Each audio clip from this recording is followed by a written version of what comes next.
Have you ever been so caught up in anger, frustration, or worry that it felt like your emotions were steering the ship while logic sat helpless in the backseat? That moment when a single comment ruins your entire day, or a small setback spirals into hours of stress, it happens to all of us. Emotions have this incredible power to cloud judgment, distort reality, and even make us act in ways we later regret. But what if there was a way to step back, to reclaim control without suppressing how you feel? That's exactly what Stoicism, an ancient philosophy practiced by emperors, thinkers, and warriors, offers. Not the elimination of emotion, but the mastery of it. Picture this: 2,000 years ago, Marcus Aurelius, one of history's most powerful leaders, faced wars, betrayals, and plagues, yet he wrote, "You have power over your mind, not outside events." Realize this, and you will find strength. That's the heart of Stoicism. It's not about ignoring your emotions. It's about understanding them so deeply that they no longer control you. And that's where these 38 Stoic Insights come in.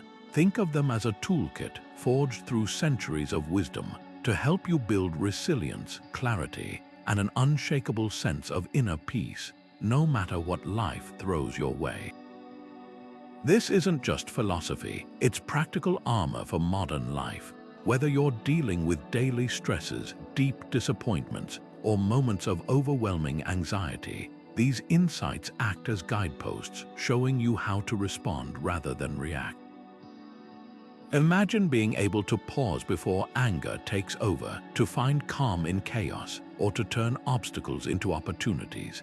That's the promise of Stoicism, and by the end of this journey, you'll have more than just knowledge. You'll have a new way of seeing the world, one that empowers you to command your emotions instead of letting them command you. So let's begin.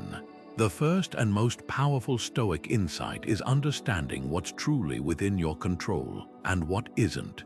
The ancient philosopher Epictetus put it plainly: some things are up to us and some things are not. That simple distinction is the foundation of emotional mastery. Think about it. Your thoughts, your actions, your reactions, these belong to you. But external events, other people's opinions, even the weather, they're outside your control. And here's the problem. Most of our emotional turmoil comes from trying to change what we can't. Take something as ordinary as a traffic jam. You didn't cause it, you can't magically clear it, and yet, how often does frustration take over? Horns blare, tempers flare, and suddenly, your morning is ruined.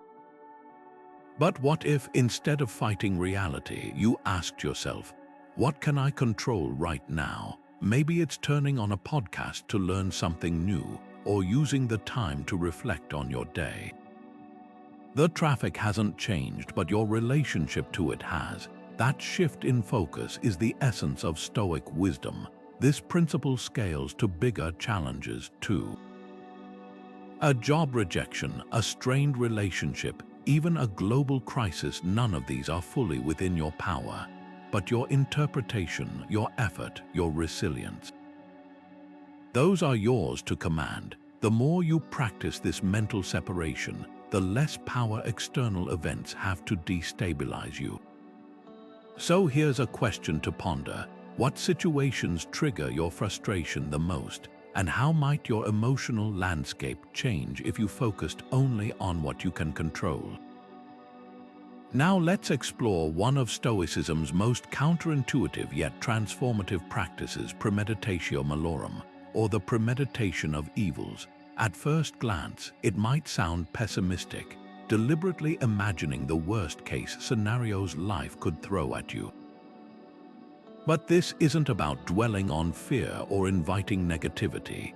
It's about disarmament. By mentally rehearsing adversity before it happens, you strip away its power to shock or paralyze you when it arrives.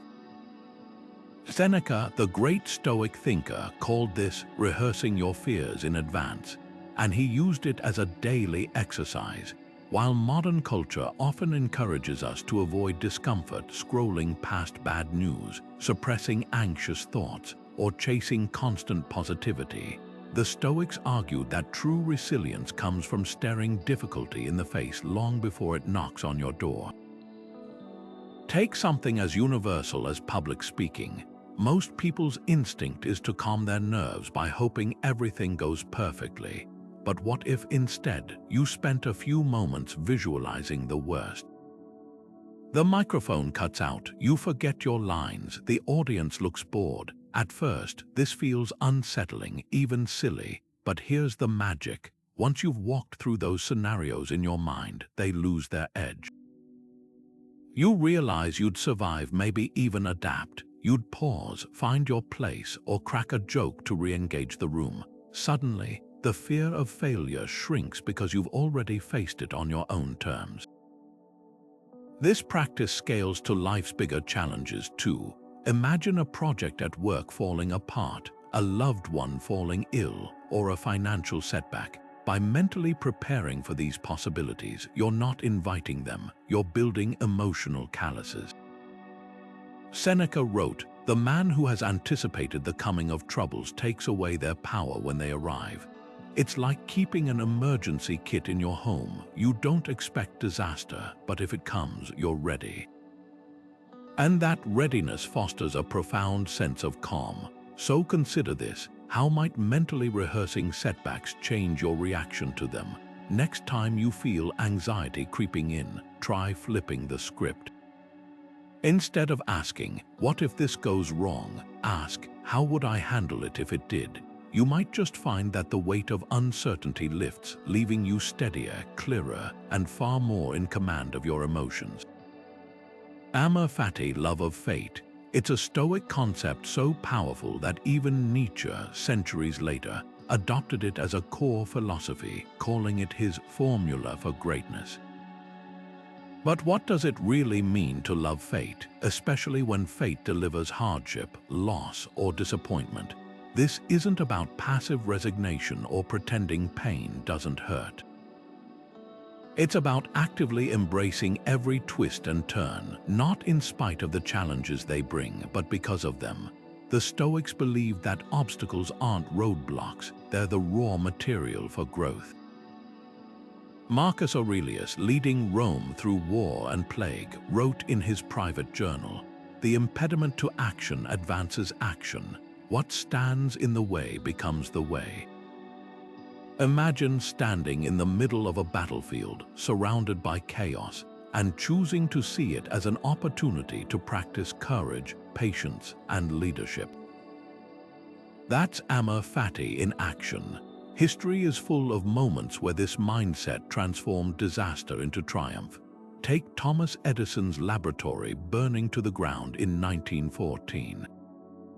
As flames consumed years of work, he reportedly told his son, "There's great value in disaster. All our mistakes are being burned up. Thank God we can start anew." Within weeks, he'd rebuilt, and those fresh beginnings led to some of his most prolific inventions. Or consider the Japanese art of kintsugi, where broken pottery is repaired with gold, not to hide the cracks, but to highlight them. The damage becomes part of the object's story, making it more beautiful, not less. Now, apply this to your own life. Think of a time when something didn't go as planned, a failed relationship, a missed promotion, an illness. At the moment, it likely felt like a defeat, but with hindsight, can you spot the unexpected gifts it brought? Maybe that job rejection pushed you toward a path better suited to your strengths. Maybe heartbreak taught you resilience or self-worth. Even small daily frustrations, a cancelled flight, a missed deadline, can become exercises in adaptability if you reframe them. The key question isn't, "Why is this happening to me?" It's, "What can this make of me?" Nietzsche took this further, arguing that Amor Fati requires saying yes to life so completely that you'd willingly relive every moment, even the painful ones, on repeat. That might sound extreme, but the underlying truth is timeless. Resistance magnifies suffering, while acceptance unlocks freedom.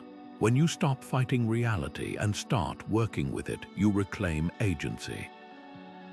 So here's an invitation. The next time life veers off script, pause and ask, how could this unexpected turn refine me? You might just find that the very thing you wished to avoid becomes the catalyst for your next breakthrough.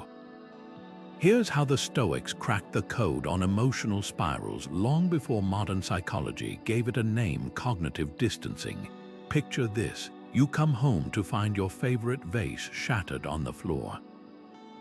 Your immediate reaction might be anger, frustration, even sadness. But Epictetus, the Stoic philosopher who lived as a slave before teaching emperors, would point out something profound: the vase breaking is just an event. The emotional storm that follows, that's your judgment layered on top. He famously said, "It's not things that upset us, but our opinions about them." That tiny gap between what happens and how we interpret it, that's where emotional freedom is won or lost. Think of it like this: when you watch a movie, the screen shows raw footage, but the music tells you how to feel about it. A dark alley with cheerful music feels adventurous. The same alley with ominous tones feels threatening. Life works the same way. An unexpected bill arrives, that's the footage. Your inner monologue, "This ruins everything," or "I'll handle this step by step," is the soundtrack.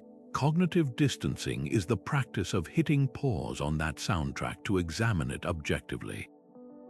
Modern mindfulness techniques echo this ancient wisdom. Therapists often teach clients to name it to tame it, labeling emotions as they arise. "I'm noticing anger," rather than being consumed by them. This creates space between stimulus and response, the very space where choice lives. Imagine your coworker sends a terse email. Without cognitive distancing, you might spiral into assumptions: "They hate me," and react defensively. With it, you might observe, "My mind is interpreting this as a personal attack," and choose curiosity instead. Could they just be stressed? So here's your challenge. Next time frustration, anxiety, or anger flares up, pause and ask, is this a fact or an interpretation?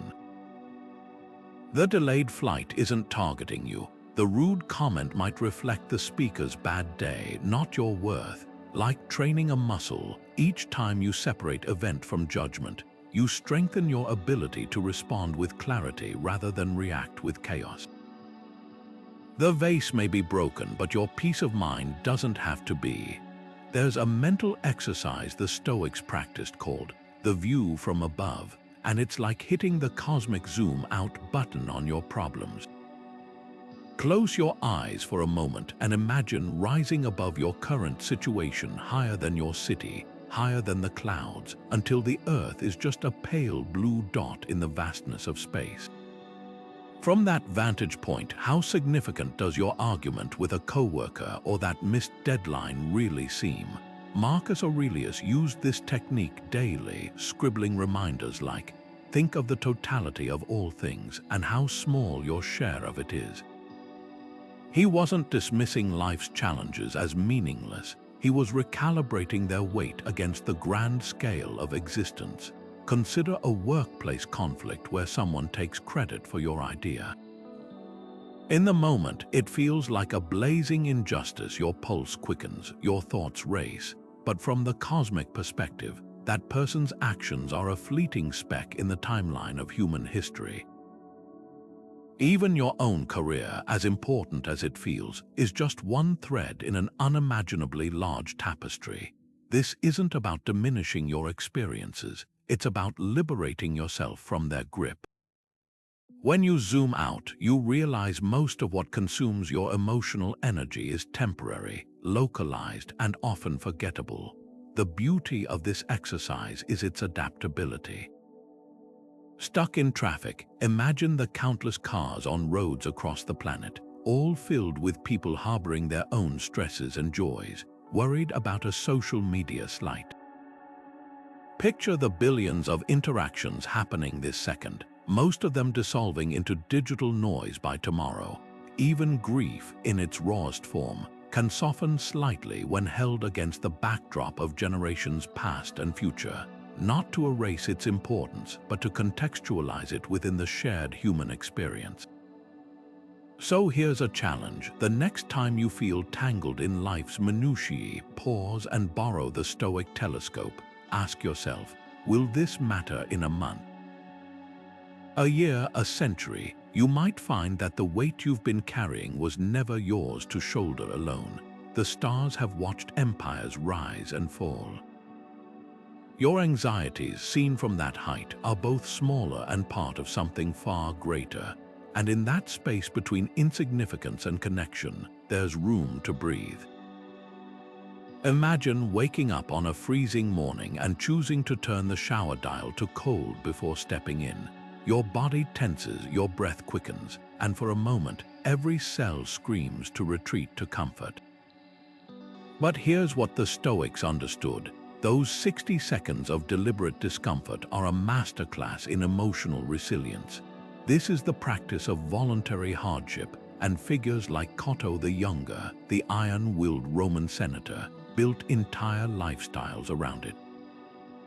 He'd walk barefoot in snow, wear threadbare robes in winter, and eat plain meals not out of necessity but to remind himself, I can endure more than I think. Modern life, of course, pushes us in the opposite direction. We have apps to avoid waiting, mattresses that adjust to our exact comfort, and endless distractions to numb any hint of boredom or discomfort. But the Stoics warned that chasing constant ease comes at a cost. Seneca put it bluntly, fortune has never given a man anything which she could someday not take away. By never testing our limits, we grow fragile like a muscle that atrophies from disuse. Voluntary discomfort is the antidote. It's not about masochism or denying joy. It's about inoculating yourself against life's inevitable hardships by choosing smaller ones on your own terms. The science backs this up. Studies on cold exposure show it trains the nervous system to handle stress more effectively. When you voluntarily face discomfort, you're not just building tolerance, you're rewiring your brain's response to adversity. That's why Navy SEAL train in freezing water and why Buddhist monks meditate in icy streams. The discomfort itself isn't the goal, it's the mental shift that comes from realizing, I survived this. I'm stronger than I thought. Start small, skip the snooze button and rise immediately. Take the stairs instead of the elevator. Leave your phone behind during a walk. Each time you choose discomfort over convenience, you're depositing resilience into your emotional bank account. Cato didn't sleep on stone floors to prove his toughness. He did it so that when life forced him to the ground, he'd know how to get back up. So here's the question. What minor hardship could you invite into your day-to-day? Not to punish yourself, but to prepare, because the real test isn't the cold shower. It's the moment life turns the water icy without asking. One of the most powerful yet underrated tools in the Stoic toolkit isn't a grand philosophical principle, it's a simple blank page. The ancient Stoics, from Seneca to Marcus Aurelius, were relentless journalers, turning ink and parchment into mirrors for their minds. Seneca's letters to his friend Lucilius weren't just correspondence. They were meticulously crafted reflections, dissecting his reactions to daily events like a surgeon examining tissue under a lens. He'd revisit conversations, analyze his anger, and ask himself, why did that remark bother me? What does it reveal about my insecurities? This wasn't self-indulgence, it was emotional archaeology. Modern psychology confirms what the Stoics knew intuitively. Writing crystallizes chaos. When emotions flood your system after a heated argument or a professional setback, your brain is like a snow globe shaken violently. Journaling lets the flakes settle. The act of translating raw feelings into sentences forces your mind to organize, prioritize, and most importantly, interrogate those emotions. Think of it as creating a courtroom for your thoughts, where every knee-jerk reaction must present evidence before the judge of reason. Here's how to begin. Each night, ask yourself 3 questions. What unsettled me today? Why did it have that power? How might a wiser version of me have responded? The magic lies in the specificity. Don't just write, "My boss stressed me out." Drill deeper. When she criticized the project timeline, my chest tightened because I tied my worth to perfection. Could I have asked for clarity instead of defensively listing excuses? This practice does 2 transformative things. First, it exposes the hidden narratives you're telling yourself, the unexamined beliefs that turn minor events into emotional earthquakes. Second, it rehearses better responses for next time, wiring your brain for resilience. Marcus Aurelius' Meditations, arguably the most famous Stoic journal, was never meant for publication. It was his private gymnasium for strengthening his mind. Some entries are brutally short. "Today I succumbed to vanity," others sprawling with self-reproach. But all share one trait: ruthless honesty. That's the key. This isn't about crafting poetic prose or performative introspection. It's about confronting your emotional reflexes with the cold light of objectivity. For those who think, "I don't have time," consider this. Seneca wrote his letters amid ruling an empire, and Marcus journaled on battlefields. Start with 5 minutes. Use your phone's notes app if paper feels daunting. The medium doesn't matter, the habit does. Over time, you'll spot patterns. Perhaps criticism stings because of a childhood dynamic, or delays trigger you because they echo a loss of control. Awareness alone won't erase those triggers, but it hands you the scalpel to operate on them. So tonight, before sleep claims you, steal a page from the Stoics. Let your journal be the silent mentor who asks, "Was that emotion a servant or a master today?" The answer might just reshape tomorrow. There's a Stoic practice so jarring that most people recoil from it until they discover its extraordinary power to clarify life's priorities. It's called Memento Mori, the art of remembering death. Far from morbid fixation, this was the Stoic's secret weapon for cultivating urgency, gratitude, and unshakable presence. Marcus Aurelius, in the midst of imperial duties, would whisper to himself, "You could leave life right now. Let that determine what you do and say and think." Imagine carrying that awareness into your morning coffee, your work meetings, even your petty grievances. Death isn't a threat here. It's the ultimate accountability partner. Modern culture does everything possible to mute this truth. We numb ourselves with endless scrolling, pack schedules to avoid silence, and treat aging like a glitch to be fixed. Yet the Stoics argued that denying mortality doesn't erase it, it just robs us of life's sharpest teacher. Seneca wrote, "It's not that we have a short time to live, but that we waste much of it." He noticed how people save their finest china for special occasions that never come, or postpone heartfelt conversations until it's too late. Memento Mori flips this script by asking, what if today's ordinary moments are the special occasion? Consider 2 reactions to a cancelled flight. Most people fume at the inconvenience, but someone practicing Memento Mori might think, if this were my last day, would I spend it raging at a gate agent or finding joy in the unexpected hours with a book or a stranger's story? This isn't about Pollyanna positivity.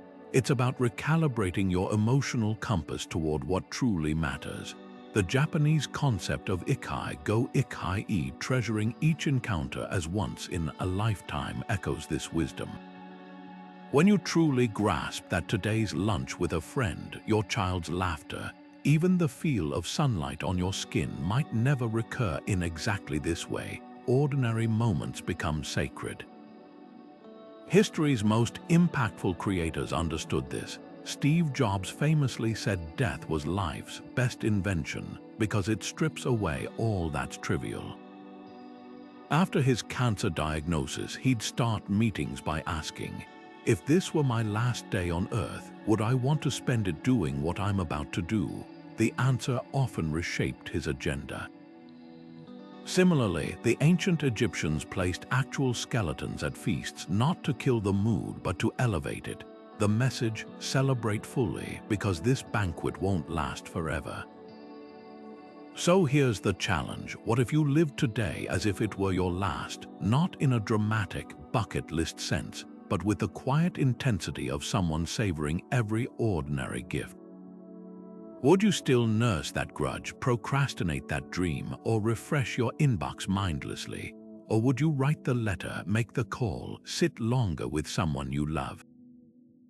Mortality doesn't make life meaningless. It's the very thing that makes our choices meaningful. As the poet Mary Oliver distilled it, tell me, what is it you plan to do with your one wild and precious life? The clock is ticking, but in that truth lies an unexpected liberation, the freedom to stop wasting time on what doesn't matter and start fully inhabiting what does. Imagine your mind as a fortified castle, with a lone gatekeeper deciding which thoughts get to enter and which get turned away. That's the vivid metaphor Epictetus used to describe the Stoic discipline of assent, the crucial moment between an external event and your emotional reaction, where freedom or chaos is decided. Most of us treat this gatekeeper like a sleepy part-time employee, letting every impulsive judgment, every knee-jerk assumption, waltz right in unchallenged. The Stoics, though, trained theirs like an elite sentinel, armed with one piercing question: is this thought true, necessary, or within my control? Here's why this matters. Every emotional storm begins with a single unchallenged thought. Your partner forgets to do the dishes, and before you know it, your mind has drafted an entire narrative about disrespect or neglect. A stranger cuts you off in traffic, and instantly, they're a villain in your personal story of injustice. What the Stoics recognized is that these judgments, these automatic mental labels, aren't facts. They're assignments of meaning that you have the power to accept or reject. Seneca captured it perfectly. We suffer more in imagination than in reality. That imagined disrespect, that constructed villainy, they're the real source of pain, not the dishes or the traffic maneuver. Modern psychology echoes this ancient insight with the react vs respond distinction. Reacting is that raw, unfiltered explosion, the angry text sent immediately, the sharp words spoken without thought. Responding, though, is what happens when you recruit the gatekeeper. It's the deep breath before answering, the space where you ask, is my interpretation accurate? What's a more constructive way to frame this? Studies on emotional regulation show that even a 2-second pause between stimulus and action can dramatically reduce regrettable outbursts. The amygdala, your brain's alarm system, calms just enough for the prefrontal cortex, the rational governor, to weigh in. Try this experiment. For the next 24 hours, treat every first impression as a hypothesis, not a truth. When your coworker seems dismissive, instead of concluding, "they're undermining me," consider alternatives. Could they be distracted by a personal issue? When plans fall through, resist the mental script of "nothing ever works out" and substitute, "this is a chance to practice adaptability." Each time you do this, you're not just avoiding unnecessary pain, you're rewiring your brain's default settings.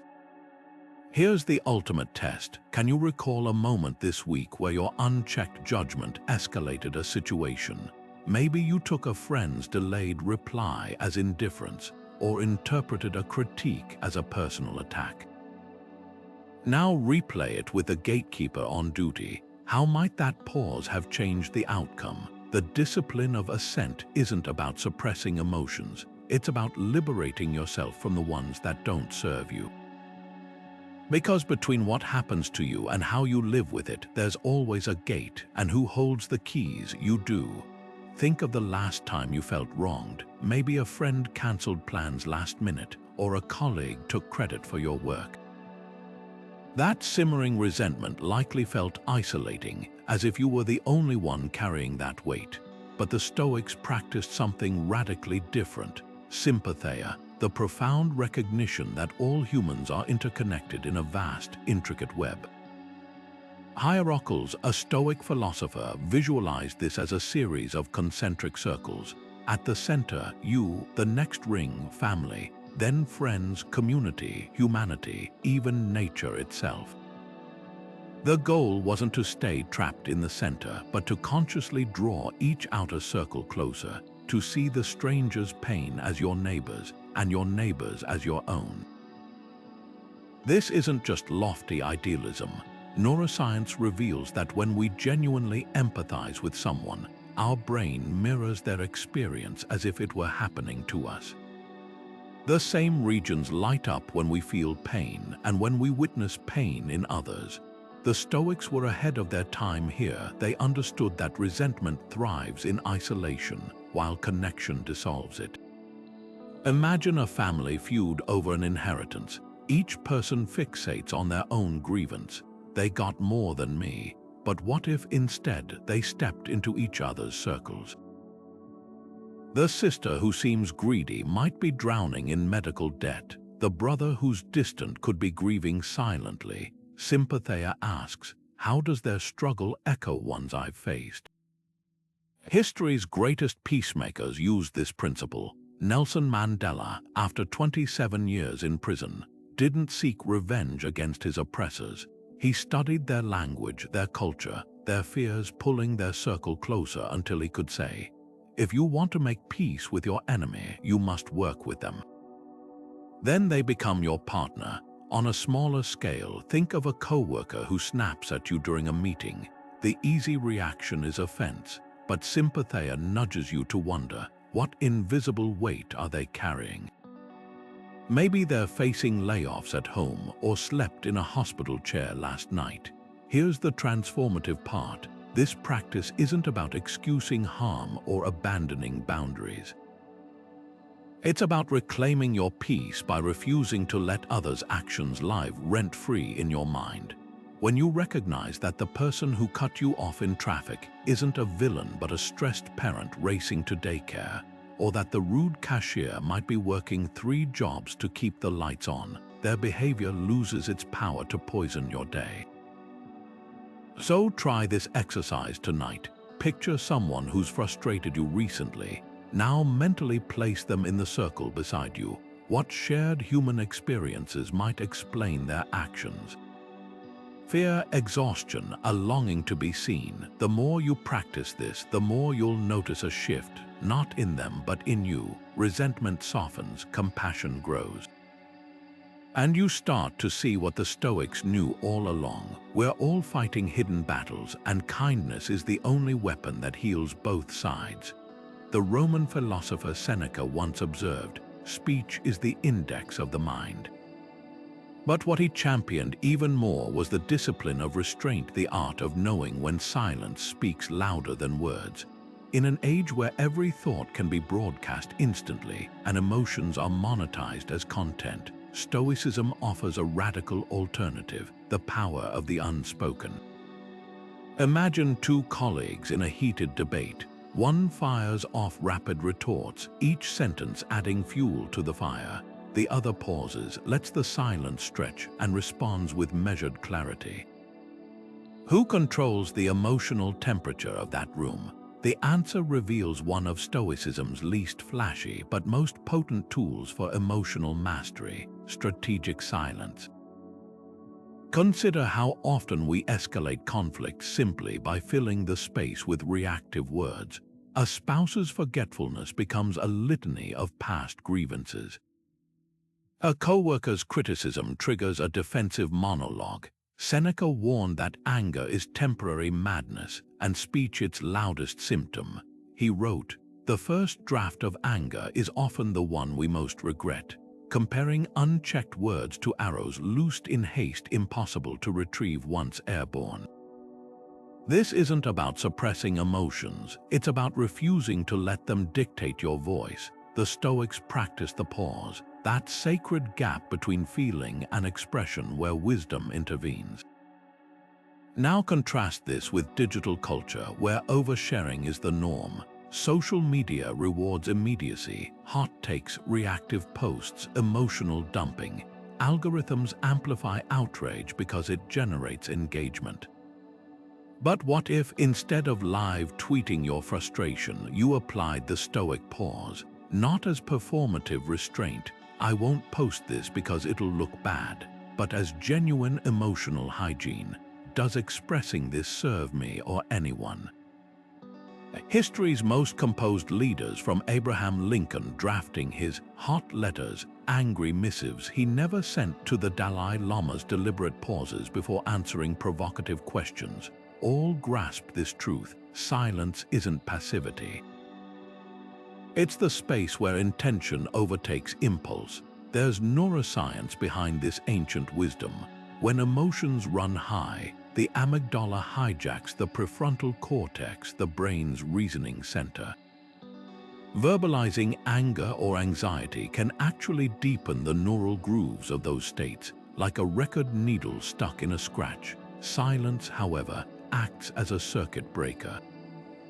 Studies show even a 90-second pause can lower cortisol levels and restore cognitive clarity. The Stoics didn't have fMRI machines, but they knew this instinctively. Marcus Aurelius would write reminders like, "Let your speech be seasoned, your silence purposeful." Think back to a moment when biting your tongue changed an outcome. Maybe you resisted correcting a friend's harmless exaggeration, preserving the joy of their story. Or perhaps you swallowed a sarcastic remark during a family argument, preventing a wound that would have taken years to heal. Those aren't missed opportunities, they're victories in emotional sovereignty. The next time you feel words rising hot and fast, experiment with Seneca's advice. Count to 3 before speaking when angry. To 10 when furious. You might find that what needed to be said wasn't half as important as what needed to be heard, including your own deeper wisdom. Because silence isn't empty, it's where we meet ourselves. Lincoln lost 8 elections, failed in business twice, and suffered a nervous breakdown before becoming the president who saved a nation. Beethoven composed his greatest symphonies while deaf. Helen Keller, deprived of sight and hearing, redefined what it means to perceive the world. What do these stories share? A truth the Stoics carved into stone. Obstacles aren't just setbacks, they're the raw material for transformation. Marcus Aurelius, ruling an empire plagued by war and disease, wrote in his private journal, "The impediment to action advances action." What stands in the way becomes the way. At first glance, it sounds like empty optimism, but dig deeper, and you'll find a psychological master key, one that unlocks potential in every dead end. Consider how fire needs oxygen to burn, yet smiths use that same principle to forge steel. The obstacle, the very thing that could extinguish the flame, becomes the tool to strengthen metal.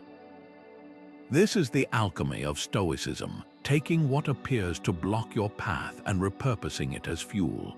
When Lincoln lost those elections, he honed his ability to connect with common citizens, a skill that later unified a divided country. Beethoven's deafness forced him to feel music through vibration, leading to compositions that shattered conventional structure.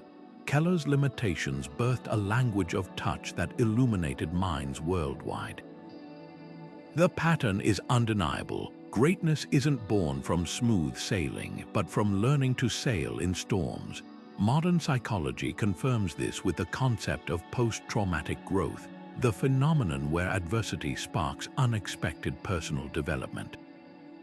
Studies show that survivors of illness, loss, or failure often emerge with heightened resilience, deeper relationships, or renewed purpose.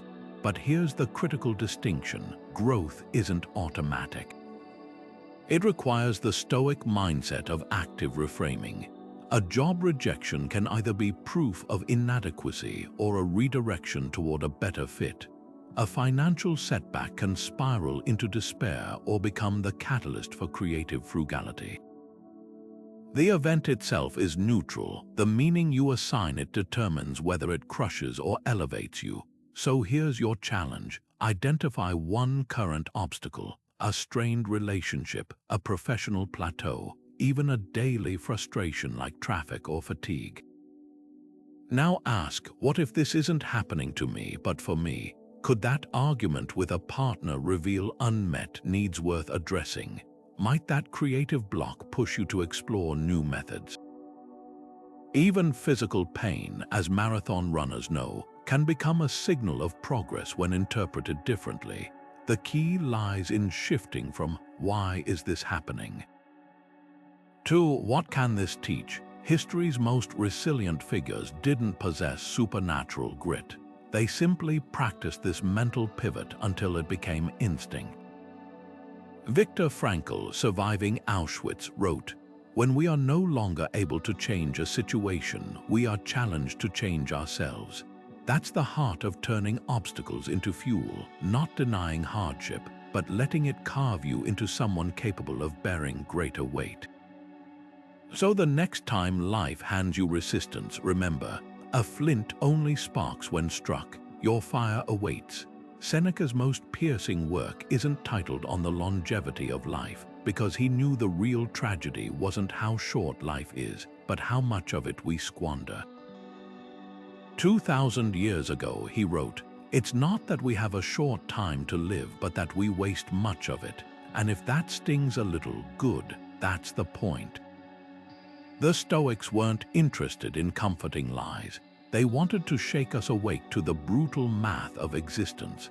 The average person lives around 30,000 days. Subtract sleep, chores, and distractions, and what remains is a shockingly small window, one we often spend chasing approval, refreshing feeds, or nursing grudges that won't matter in a year, let alone a lifetime. Think of procrastination not as laziness, but as a kind of theft. Every time you say, "I'll start tomorrow," you're robbing your present self of agency and your future self of momentum. Seneca watched wealthy Romans fill their days with gossip, banquets, and petty rivalries while their deepest ambitions gathered dust. Sound familiar? Today, we call it doom scrolling or busy work. The packaging changes, but the trap remains, mistaking motion for progress. Here's the Stoic antidote. Pretend today is your last, but also your first. If you knew you had only 24 hours left, what trivialities would instantly lose their grip? That argument you've been rehearsing in your head, the 5th episode of a show you're not even enjoying, the perfectionism paralyzing your creative project, poof, gone. But here's the twist, also act as if you're at life's fresh start. What bold step would you take if past failures didn't count? That's the dual lens that crushes procrastination. Mortality sharpens priorities, renewal fuels action. History's most prolific creators leveraged this duality. Maya Angelou, who wrote 7 autobiographies while touring as an actor and activist, kept a stark reminder above her desk: life loves the liver of it. Not the planner, not the dreamer, the liver. Frida Kahlo, bedridden after a near-fatal accident, turned her body cast into a canvas, declaring, "Feet, what do I need you for when I have wings to fly?" These weren't just poetic quips, they were declarations of war on wasted time. So here's your challenge. Grab a sheet of paper and draw 2 columns. Label 1, trivialities, the tasks, worries, or habits that drain your days but leave no legacy. Label the other, timeless, the work, relationships, or growth that would make today matter even if it were your last. Now audit your past week. How many hours migrated from the 2nd column to the 1st? The gap between those lists is where your life is waiting, because Seneca wasn't just scolding us, he was offering a key. When you stop postponing joy, connection, and meaning for some imagined later, you unlock a paradox. The more acutely you feel life's brevity, the more expansively you live. The clock's ticking, but in that truth lies an invitation to stop killing time and start making it immortal. Ancient Rome's Cotto the Younger once walked through the Forum wearing a bright red robe, not for fashion, but to train himself in indifference. As senators whispered and citizens stared, he remained utterly unshaken, treating their judgment like background noise. This wasn't performative defiance, it was live fire practice in virtue. The Stoics called this procedure the art of deliberate self-modeling. They didn't just admire figures like Cotto, they embodied them in daily life, asking, what would wisdom do here? Not as a vague ideal, but as a concrete script for action. Fast forward to modern times, and we've diluted role models into distant celebrities or curated social media personas. We admire a CEO's success or an athlete's discipline, but rarely dissect the choices behind those traits. The Stoic approach flips this. Select mentors not for their accolades, but for their process. Maybe it's a colleague who handles criticism with grace, a historical figure like Mandela who turned imprisonment into enlightenment, or even a fictional character like Atticus Finch, whose quiet integrity outshouted bigotry. The key isn't idol worship, it's behavioral blueprinting. Try this exercise. Identify someone whose emotional composure you admire. Now reverse engineer their reactions. When insulted, how do they pause instead of retaliating? Faced with chaos, what mental frameworks do they lean on? Ancient students of Stoicism kept mental holograms of their mentors. Epictetus imagined Socrates beside him during debates, asking probing questions. You can do the same before a high-stakes meeting. Channel your mentor's posture. When provoked, borrow their pause. Over time, this isn't imitation, it's integration. But here's the twist. Your Stoic mentor needn't be famous. That friend who navigates her child's tantrums with patience, she's a master of the discipline of Assent. The neighbor who tends his garden despite chronic pain, he's practicing Amor, Fati. Sometimes the most profound models are the unnoticed warriors in your orbit.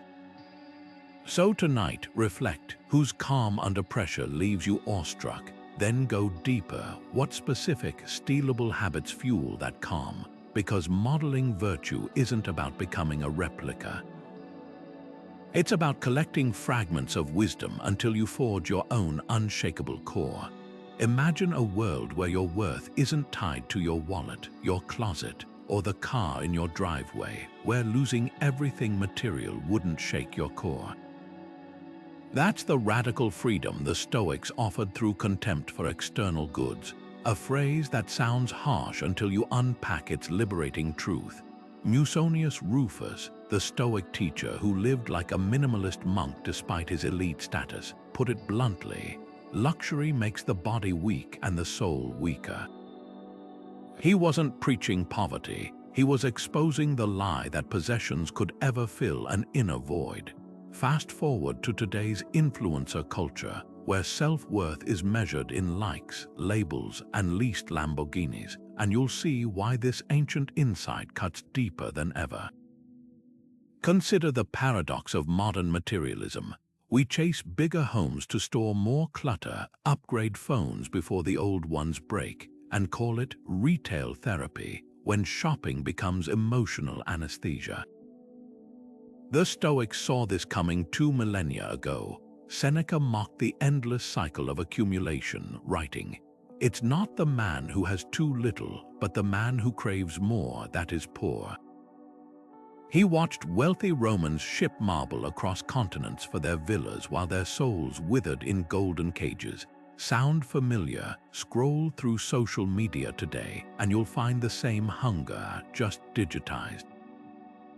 That curated vacation photo, often a desperate performance of happiness, the limited edition sneaker drop, a temporary dopamine hit masquerading as fulfillment.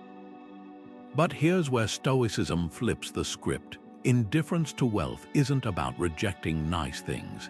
It's about severing their emotional leash. Epictetus, born enslaved, taught his students to enjoy comforts as if they could vanish tomorrow, because they often did.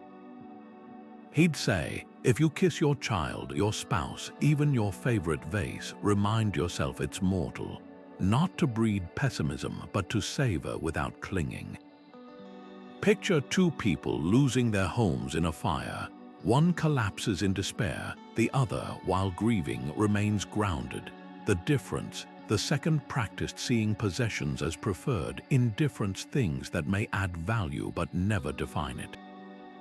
Now contrast this with influencer culture's obsession with flexing, flaunting wealth as proof of success. The Stoics would ask, if you had to choose between being rich and being resilient, which would actually serve you when life storms hit? When rapper MC Hammer went from $30 million to bankruptcy, he admitted the money was just confetti, a distraction from building real character. Or take Warren Buffett, still living in the same modest house he bought in 1958 despite being one of the wealthiest humans alive. His secret: I measure success by how many people love me, not by his net worth. So here's your challenge. Pick one possession you cherish, maybe your grandmother's ring, your gaming setup, or even your smartphone. Now imagine it's gone. Really sit with that. Does the thought trigger panic? If so, ask, what part of my identity or security am I outsourcing to this object? The goal isn't to ditch your belongings, but to detox your dependence on them, because true wealth was never about what you own. It's about what owns you. And the less you're owned, the freer you become. You've probably set goals with absolute certainty. I'll land that promotion by June, or this relationship will last forever. But the Stoics practiced something far more freeing: the reserve clause, a simple mental addendum to every ambition, fate permitting. Epictetus, the philosopher who taught while chained as a slave, hammered this point: make your will conform to events, and events will conform to you. At first glance, it sounds like surrender. Dig deeper, and you'll find it's the ultimate strategy for emotional resilience, a way to pursue your dreams fully while leaving room for life's unpredictability. Take something as universal as job hunting. You polish your resume, ace the interview, and already envision your new office. Then the rejection email arrives. Without the reserve clause, that moment crushes you. I failed. With it, I did my best. Fate had other plans. The effort was identical, but the emotional aftermath shifts dramatically. This isn't about lowering standards. It's about separating your worth from outcomes you can't control. Ancient Stoic students would literally whisper, "If the gods will it," after stating intentions, not out of superstition, but to reinforce humility in the face of chaos. Relationships thrive under this mindset too. Imagine saying, "I'll love you forever, fate permitting." Romantic, maybe not by Hollywood standards, but honest. Absolutely. Every breakup, every loss stings less when you've acknowledged from the start that even the deepest bonds exist within life's fragile ecosystem. The reserve clause isn't pessimism, it's a pact with reality. Seneca wrote letters to his closest friends with reminders like, "Enjoy this day as if it were your last, because one day it will be." Morbid only if you mistake clear-eyed awareness for cynicism. Modern psychology validates this ancient hack. Studies on expectation adjustment show that people who pair high effort with flexible attachment to results experience less stress and greater long-term success. Olympic athletes, for instance, often visualize both victory and setbacks, not to invite failure, but to inoculate against its sting. The reserve clause does the same for everyday goals. So try this experiment next time you set an intention. Whether it's finishing a project or booking a vacation, add those two silent words, fate permitting. Notice how it loosens the grip of anxiety without dampening your drive. You'll still work tirelessly, you'll still care deeply, but when life veers off script, you won't just survive the detour, you'll navigate it with the unshakable calm of someone who knew the road was never fully theirs to map. As night falls and the noise of the day finally quiets, there's a ritual practiced by Stoics like Seneca that transforms ordinary reflection into a tool for profound growth: the nightly review. Picture this: instead of mindlessly scrolling before bed, you sit with a journal or even just your thoughts and ask 3 deliberate questions. What did I do well today? Where did I falter? And most importantly, how can I improve tomorrow? This isn't about self-judgment or tallying wins and losses. It's about creating a feedback loop for your soul, one that sharpens your character with the precision of a whetstone on steel. Start with the first question: what did I do well? This isn't just about accomplishments, it's about spotting moments where your better self showed up. Maybe you paused before snapping at a coworker, or chose patience when your child spilled their drink for the 3rd time. Seneca called these the quiet victories, the small but mighty acts of virtue that often go unnoticed. Research shows that acknowledging these micro-wins rewires your brain to recognize future opportunities for growth. A study from the University of Pennsylvania found that people who journaled about daily successes for just 1 week reported higher motivation and resilience. The Stoics knew this instinctively. Progress isn't measured in grand gestures, but in the accumulation of conscious choices. Now, the harder question: where did I falter? Here's where most modern self-help stops, at guilt, but the Stoics went deeper. They treated missteps as data, not indictments. Imagine you lost your temper in traffic. Instead of berating yourself, analyze the trigger. Were you already stressed from skipping breakfast? Did you catastrophize being late? This investigative approach transforms failures into diagnostics, revealing patterns you can address. Marcus Aurelius modeled this in his journals, dissecting his own irritability with clinical detachment. Today, I let a servant's clumsiness disturb my peace. Why does another's mistake unsettle me? Notice the absence of shame, just curiosity and a blueprint for change. The final question is the linchpin: how can I improve tomorrow? This is where reflection becomes action. If you snapped at your partner because you were hangry, maybe the solution isn't just be kinder, it's packing almonds in your bag. If procrastination stole your afternoon, could a 5-minute morning planning ritual help? The key is specificity. Seneca didn't write vague resolutions like "be wiser." He crafted tactical adjustments. Tomorrow, I'll listen twice as much as I speak in meetings. Modern goal-setting science confirms this. Implementation intentions, if then plans, increase follow-through by up to 300%. Consistency is the secret sauce. Roman Stoics didn't skip reviews on busy nights. They knew those were the days they needed it most. Think of it like brushing your teeth for your psyche. Miss one session and decay creeps in. But here's the beautiful paradox. The more you practice this ritual, the less you'll need it. Over time, the questions start running in real time.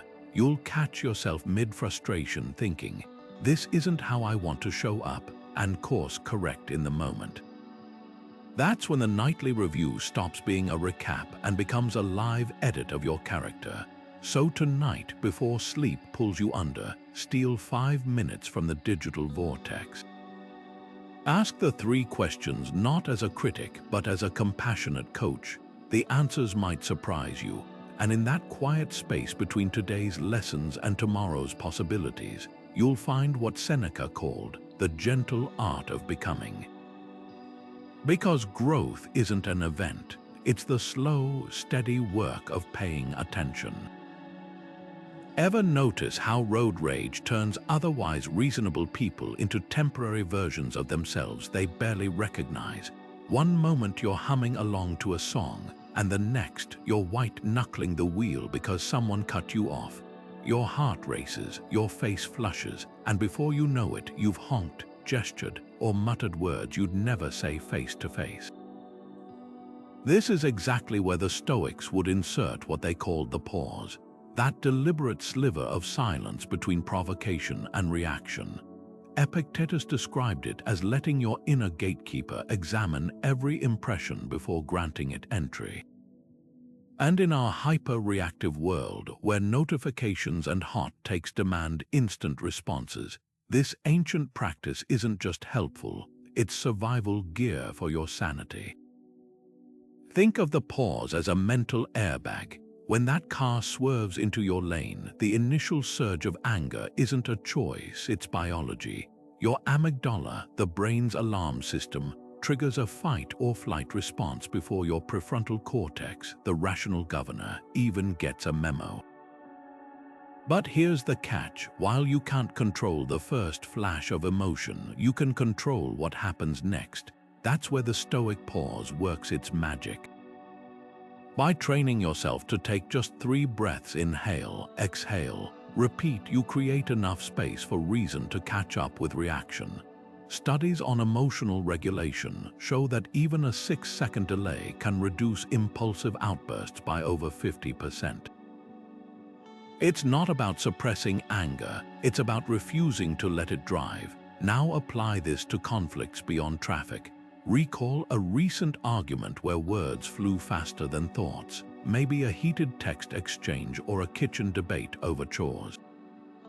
How might those 3 breaths have changed the script? Imagine your partner forgets an anniversary. The first thought, they don't care, but after the pause. Or they're overwhelmed at work. The pause doesn't erase hurt, but it does reveal alternative interpretations hidden beneath the initial sting. The Stoics called this the discipline of assent, the practice of interrogating your knee-jerk judgments before accepting them as truth. Here's the challenge: for the next 24 hours, treat the pause like a laboratory experiment. Every time you feel a reaction bubbling up, whether it's irritation at a slow barista or frustration with a distracted coworker, press mental pause. Count the breaths, observe how the emotion shifts when you refuse to feed it. You might just discover what the Stoics knew all along: between stimulus and response, there's a sliver of freedom. And in that sliver, you'll find the best version of yourself waiting.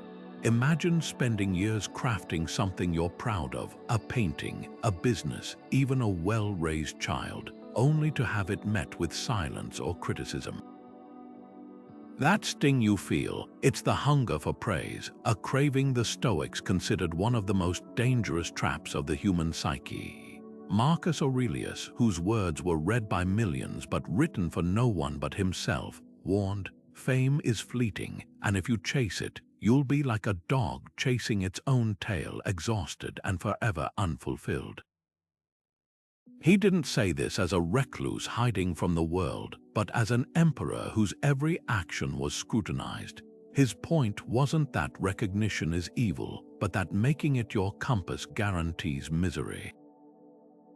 Think of praise like sugar, delicious in small doses, corrosive as a diet. Social media turned this truth into a public experiment. Every like, share, and comment triggers a dopamine hit, training us to equate visibility with worth. The poet who writes for viral threads rather than truth, the home cook styling meals for cameras instead of savoring flavors, these aren't just modern quirks. They're symptoms of what Seneca called slavery to applause, and the cruel irony: the more you chase external validation, the more you erode the very authenticity that might have earned it organically. History's most enduring creators understood this. Emily Dickinson published fewer than a dozen poems in her lifetime, yet filled notebooks with verses she never intended to share. Vincent van Gogh sold just 1 painting while alive, yet wrote to his brother, "I am seeking, I am striving, I am in it with all my heart." Their work wasn't a performance for spectators, it was a dialogue with their own standards. The Stoics took this further, arguing that even positive feedback could distort judgment. If a room cheers your idea, does that make it wise? If a crowd boos, does that make it false? Here's the litmus test. Recall a time you altered a decision. What you wore, what you said, even what you believed because you feared disapproval or craved approval. Maybe you laughed at a joke that offended you to fit in, or bit back a creative idea because it might seem weird. That's the moment external validation overrode your inner compass. The Stoic alternative: measure yourself against a single question. Am I acting with integrity regardless of who's watching? Not, will this get likes? But is this true to who I aspire to be? This isn't about rejecting kindness or constructive feedback. It's about immunity to the addiction of praise. Like a tree growing toward light, not because it's applauded, but because that's its nature. So tonight, try this. Do something small but meaningful. Write a poem, cook a meal, offer help, and tell no one. Let the act itself be the reward. You might just rediscover the quiet joy of creating without an audience, living without a spotlight, and becoming someone whose approval actually matters, your own. A farmer doesn't curse the ground when seeds don't sprout overnight. He doesn't yank young shoots to make them grow faster. He understands something profound. The work happens in the waiting. The Stoics saw emotional mastery the same way, not as a lightning strike of transformation, but as the slow, steady cultivation of inner resilience. Marcus Aurelius, ruling an empire between battles, wrote, "Time is a river of passing events, but the seeds you plant now will become the harvest of your character." This is the farmer's patience, the recognition that growth operates on its own timeline, whether you're nursing a skill, healing a heart, or weathering life's droughts. Consider how grief unfolds. In the early days, the pain is raw, all-consuming like freshly turned soil after a storm. But with time and tender attention, the sharp edges soften.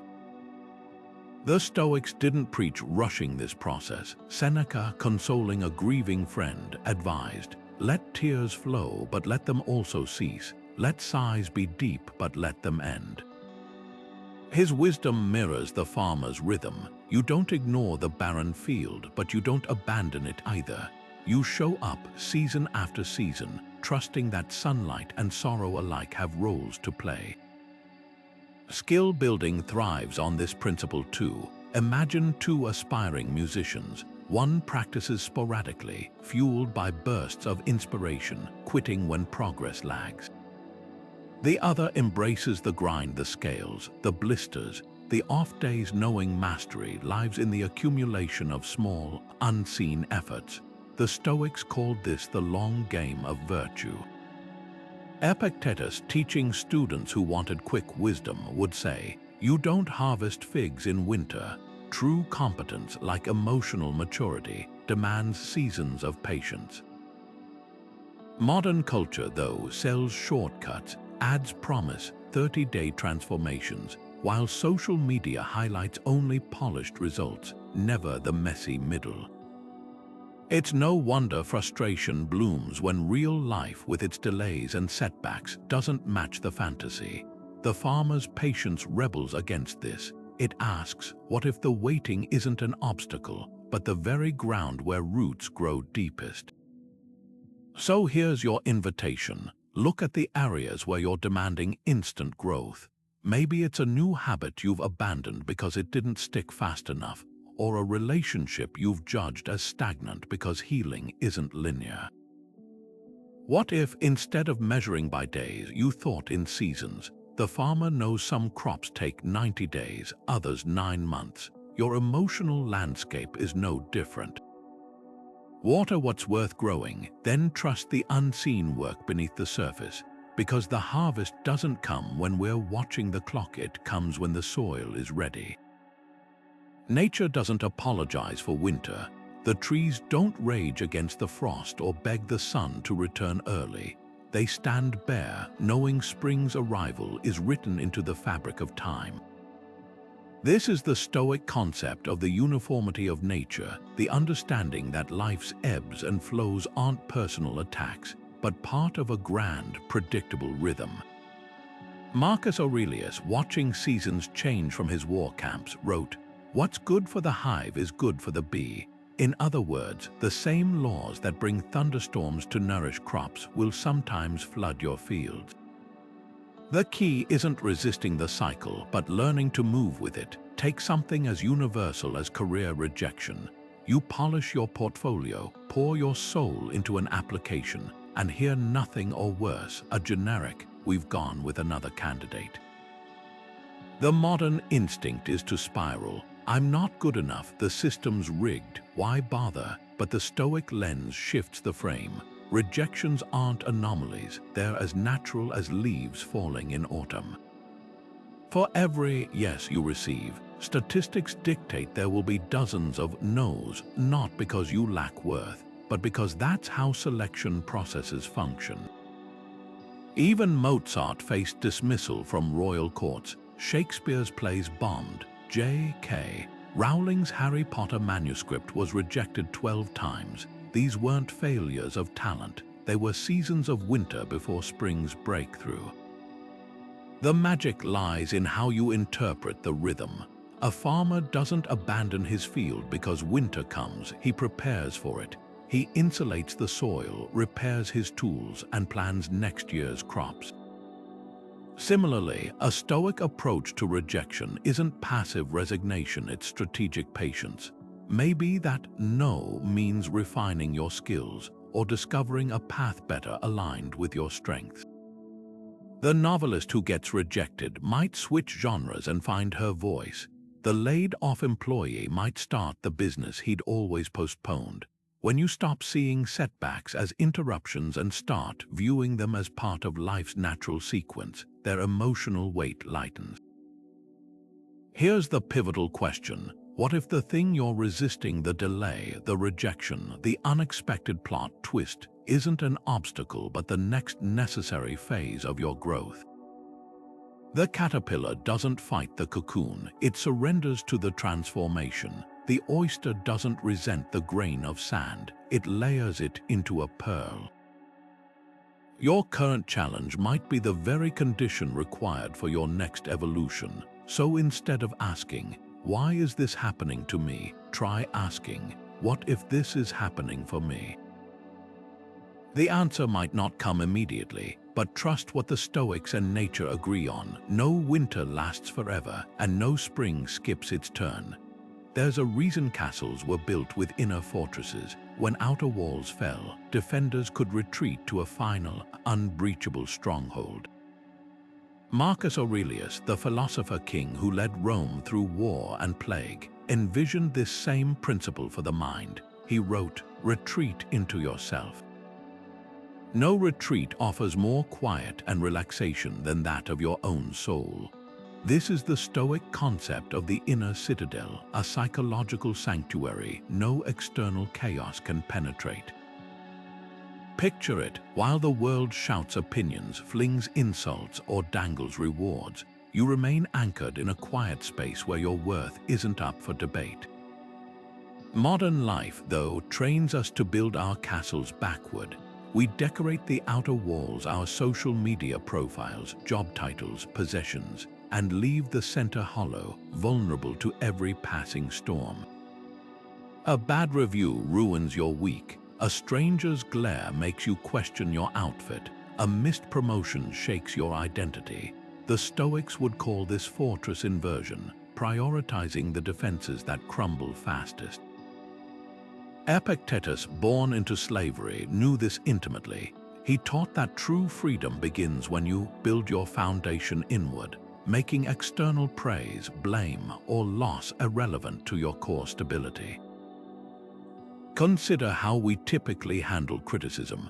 Without an inner citadel, a coworker's offhand remark can send you spiraling into self-doubt for days, but with one, that same remark lands on solid ground where you examine it calmly. Is this true? If so, I'll grow from it. If not, why let a stranger's words rent space in my mind? The difference isn't arrogance or detachment, it's the quiet confidence of someone who's done the inner work. History's most resilient figures lived this way. Viktor Frankl, surviving Auschwitz, wrote, "Everything can be taken from a man but one thing, his attitude toward circumstances. That attitude wasn't innate, it was a citadel he'd fortified through years of introspection." Similarly, Eleanor Roosevelt, who faced relentless public scrutiny, advised, "No one can make you feel inferior without your consent." These weren't platitudes but battle-tested strategies for emotional sovereignty. So here's your challenge. Identify one area where you've outsourced your sense of worth. Is it your boss's approval, your Instagram likes, your bank balance? Now imagine transferring that validation inward. What would it feel like to measure your value by your own standards, by the courage you showed today, the kindness you extended, the integrity you maintained? Start small. Next time you crave external praise, pause and ask, what's my own verdict? The goal isn't to reject feedback but to make it optional, to know deep down that you're the only juror whose ruling truly matters. Because here's the paradox, the stronger your inner citadel, the less you'll need to retreat there. You'll engage with the world not from neediness but from wholeness. And that's when life's storms become scenery, loud, dramatic, but powerless to shake your foundations. Steve Jobs stood before Stanford's graduating class in 2005 and delivered a line that would echo through decades. Death is very likely the single best invention of life. Not because it's tragic, but because it's life's ultimate deadline, one that strips away all pretense, all hesitation, all the noise that keeps us from what truly matters. This is Memento Mori, with its sleeves rolled up, not just as philosophical reflection, but as a catalyst for action. The Stoics didn't dwell on death to morbidly count down their days. They used it to magnify the urgency of living. Seneca put it bluntly, "You act like mortals in all you fear and like immortals in all you desire." In other words, we obsess over trivial worries while postponing our grandest dreams as if we'll have endless tomorrows to chase them. Consider how differently we approach time when confronted with its limits. A student given a month to complete a paper might procrastinate for weeks, but if the deadline moves to tomorrow, focus sharpens instantly. Death is that ultimate deadline, the one we can't negotiate with. Jobs knew this intimately. After his pancreatic cancer diagnosis, he began asking a ruthless question at the start of each day. If today were the last day of my life, would I want to do what I'm about to do? When the answer was no too many times in a row, he knew it was time to change course. That clarity birthed innovations like the iPhone and Pixar, not because he feared death, but because he let it clarify his priorities. Now imagine applying that lens to your own life. What project have you sidelined because it feels too risky, too ambitious, or too vulnerable? The novel gathering dust in your drawer, the business idea you've only shared with your shower walls, the reconciliation you've postponed because the timing isn't right. These aren't just unfinished tasks. They're negotiations with a clock you can't see. The Stoics would argue that fear of failure often masquerades as patience, when in reality, it's a denial of mortality. As Marcus Aurelius wrote, "You could leave life right now. Let that determine what you do, say, and think." Here's the twist. This isn't about pressuring yourself to achieve more. It's about liberation. When you stop pretending you have unlimited time, you start spending your hours like currency, investing in what genuinely enriches you. The artist Frida Kahlo, bedridden after a near-fatal accident, began painting not to become famous, but because pain left her no other way to speak. Her diary later confessed, "I paint flowers so they will not die." That's Memento Mori in action, using the awareness of impermanence to create something enduring. So here's your challenge. Grab a pen and finish this sentence. If I knew I had 1 year left to live, I would finally. Don't censor it. Don't argue with logistics. Let the answer rise uncut. Then ask, what's stopping you from starting that now? Not in some distant someday, but this week, today, this very hour. Because the secret isn't waiting for death to motivate you, it's letting that awareness lift the weights of hesitation. As Jobs reminded us, your time is already limited. Don't waste it living someone else's life. The clock's ticking, but in that truth lies an unexpected gift, the freedom to begin. Picture an archer drawing back his bow, his muscles taut, his gaze locked on a distant target. Wind tugs at his arrow, his heartbeat thrums in his ears, he releases, and then, the outcome is no longer his to control. Whether the arrow strikes true or veers off course depends on gusts, gravity, even luck. This ancient image, adapted by Cicero from Stoic teachings, captures one of life's most liberating truths. You can perfect your aim, but you can't command the target. Mastery lies not in the bullseye, but in the integrity of your draw. The Stoics called this the discipline of desire, the art of pouring your whole self into what you can control: your effort, your preparation, your mindset, while releasing your grip on what you can't: the judge's scores, the market's whims, even the weather on game day. Think of a novelist who slaves over every sentence, only to face rejection letters, or an athlete who trains relentlessly, then loses to a fluke injury. The world will call these failures. The Stoic archer calls them irrelevant to worth. As Epictetus put it, in the archer's terms, the goal isn't to hit the target, it's to shoot well. Modern psychology echoes this. Studies on process focus show that athletes who concentrate on perfecting their form, not just winning, perform better under pressure. Why? Because outcomes are fickle. A tennis player can't control her opponent's skill, but she can refine her backhand. A musician might bomb an audition due to a judge's migraine, but if she's honed her craft, that stumble won't define her. The archer's lesson isn't passivity, it's redirected energy. So where does this leave ambition? Doesn't this mindset kill motivation? Quite the opposite. Attachment to results is exhausting. It chains your self-worth to external validation. But commitment to effort, that's renewable fuel. Consider J.K. Rowling writing Harry Potter on napkins while unemployed. Or Michael Jordan, cut from his high school team, practicing free throws long after teammates left the gym. Their drive didn't come from guarantees, it came from loving the work itself. Here's your challenge. Identify one area where you've been obsessing over outcomes, maybe a promotion, a creative project's reception, or a relationship's future.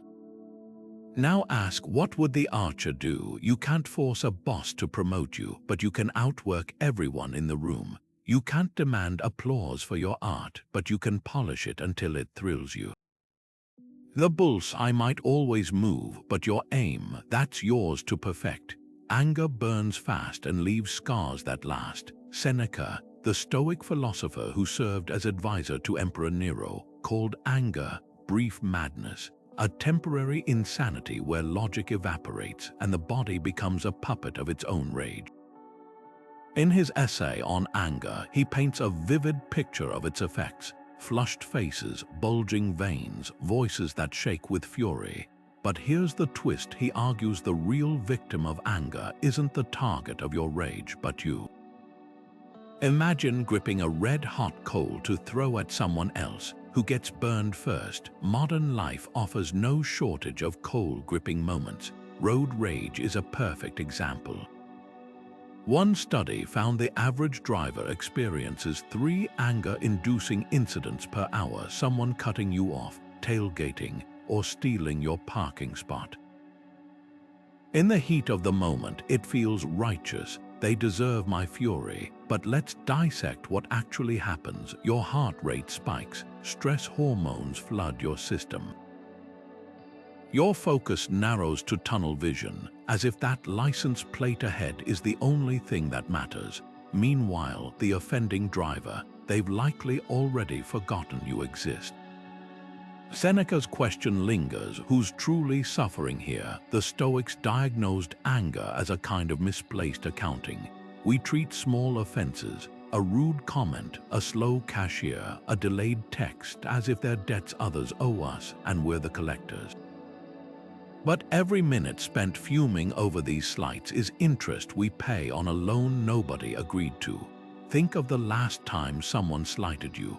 Maybe a coworker took credit for your idea, or a relative made a thoughtless remark.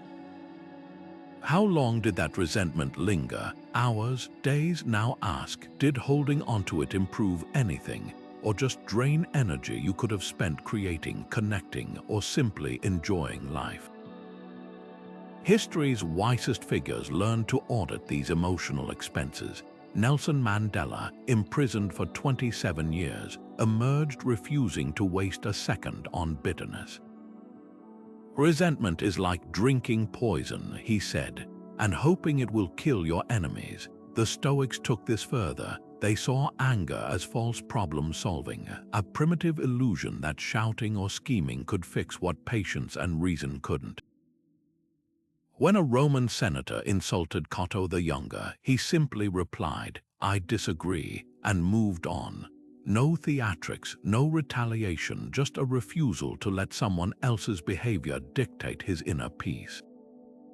Here's the litmus test. Next time anger flares, pause and ask, what story am I telling myself about this moment? Often, it's not the event itself that fuels rage, but the narrative we layer over it. They disrespected me feels different than they're having a terrible day. The first demands vengeance, the second invites empathy. Seneca's remedy was simple but radical: wait. Not forever, just long enough for reason to catch up with reflex, because anger is a fire that feeds on oxygen. Deny it that first breath and it flickers out. So consider this: what slight from this week still smolders in your mind? And what would happen if you dropped the hot coal instead of clutching it tighter? The road ahead might just feel clearer, and your hands unburned. Criticism stings because we mistake it for an attack when it's often just a reflection, a two-way mirror showing us angles we can't see on our own. Epictetus, the Stoic teacher who turned adversity into wisdom, put it bluntly: if someone told you that others spoke ill of you, don't defend yourself but reply, "They must not know my other faults, or they would have mentioned those too." That's not self-deprecation, it's strategic humility. Every piece of feedback, even the poorly delivered kind, holds a clue to growth if you're willing to look past the delivery and into the mirror. Think of the last time someone critiqued your work. Maybe a manager pointed out gaps in a presentation, or a friend hinted that you've been distant. The immediate reaction, defensiveness: they don't understand my process, or I've just been busy. But beneath that reflex lies a choice: to treat the critique as a threat or a tool. The Stoics would argue that even malicious criticism can be useful, not because the critic's intentions matter, but because your response does. A sculptor doesn't discard a chisel for being sharp. They use its edge to refine the stone. Workplace feedback is the perfect testing ground for this mindset. Imagine two employees receiving the same performance review. Your reports lack strategic depth. One hears an indictment of their competence and spirals into self-doubt. The other asks, "What would strategic depth look like in my next draft?" and requests examples. The difference isn't skin thickness, it's perspective. The first employee sees a verdict, the second sees data. Modern psychology calls this growth mindset, but the Stoics framed it as Amor, Fati, loving whatever helps you improve, even when it's packaged as pain. Here's where the two-way mirror gets revealing. Sometimes the criticism that irritates us most points directly to our insecurities. A colleague's offhand remark about overly detailed emails might nag at you because you secretly fear being perceived as disorganized. That discomfort, it's the mirror showing you where to polish. Seneca advised his students to welcome censure from those wiser than you, but even unskilled critics can serve as sandpaper, rough but effective at smoothing edges you didn't notice. So here's the challenge. Pick one piece of recent criticism, whether from a performance review, a heated discussion, or even a social media comment. Now ask, what if 10% of this is true? Not 100%, not zero, but that fractional possibility. What might you learn from that sliver? Maybe the boss who called your proposal unrealistic exposed a habit of overpromising. Maybe the friend who said, "You're not listening," highlighted your distraction during conversations. The goal isn't to swallow every critique whole, but to pan for gold in the sediment. Because the alternative, dismissing all criticism as ignorance or malice, leaves you with a brittle sense of self, like a tree that refuses to bend and snaps in the first storm.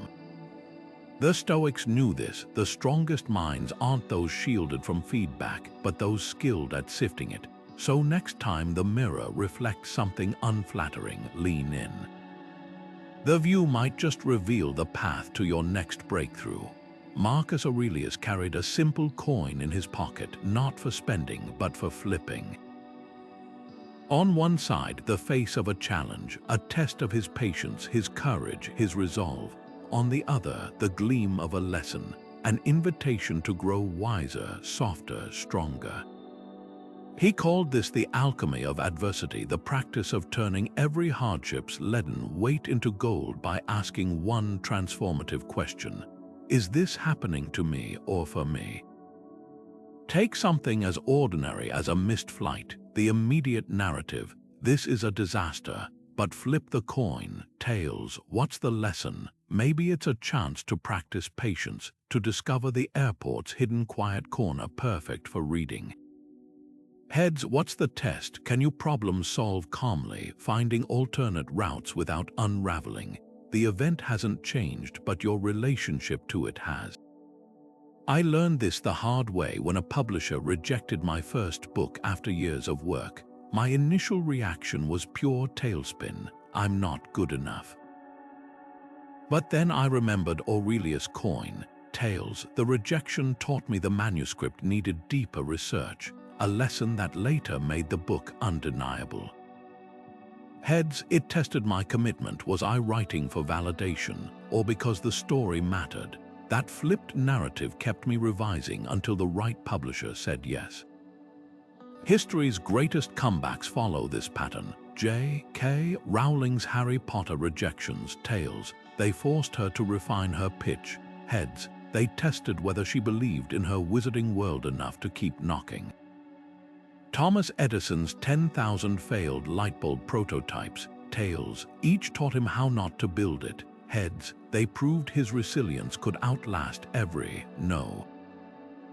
Here's your challenge. Pick a current frustration, a project setback, a strained relationship, even a daily annoyance like traffic. Now flip the coin.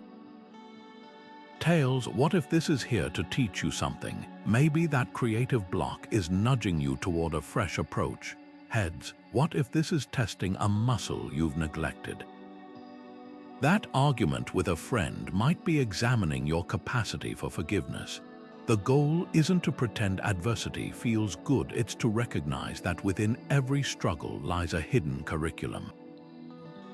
Because the Stoics knew a secret, pain is inevitable but suffering is optional. The coin doesn't erase the sting of failure or loss. It just gives you a choice to see yourself as a victim of circumstance or a student of life. So next time life hands you a challenge, catch it midair, give it a flip. The outcome might just surprise you. Picture this: a Stoic philosopher walking through a marketplace, jostled by the crowd, splashed by a passing cart, and yet his face breaks into a quiet smile. Not the forced grin of someone pretending hardship doesn't hurt, but the genuine warmth of someone who's learned to carry life's weight lightly. This is the essence of the Stoic smile, what Epictetus called bear and forbear, the art of enduring hardship with a spirit unbroken by it. The phrase sounds simple, but its power lies in the duality. You bear what must be borne, but you forbear from letting it twist your soul into bitterness. History offers striking examples of this balance. Take James Stockdale, the Navy pilot shot down over Vietnam and held as a prisoner of war for 7 years. Tortured, isolated, and starved, he later credited Stoicism for his survival. But here's what's often overlooked. His fellow prisoners reported that Stockdale frequently whistled in his cell. Not to mock his captors or deny his pain, but to assert a truth his torturers couldn't touch, that joy and suffering could coexist. That's the Stoic smile in its purest form, not a mask, but a quiet rebellion against circumstance's power to define you. Contrast this with the victim mentality, the belief that hardship grants perpetual license to resentment.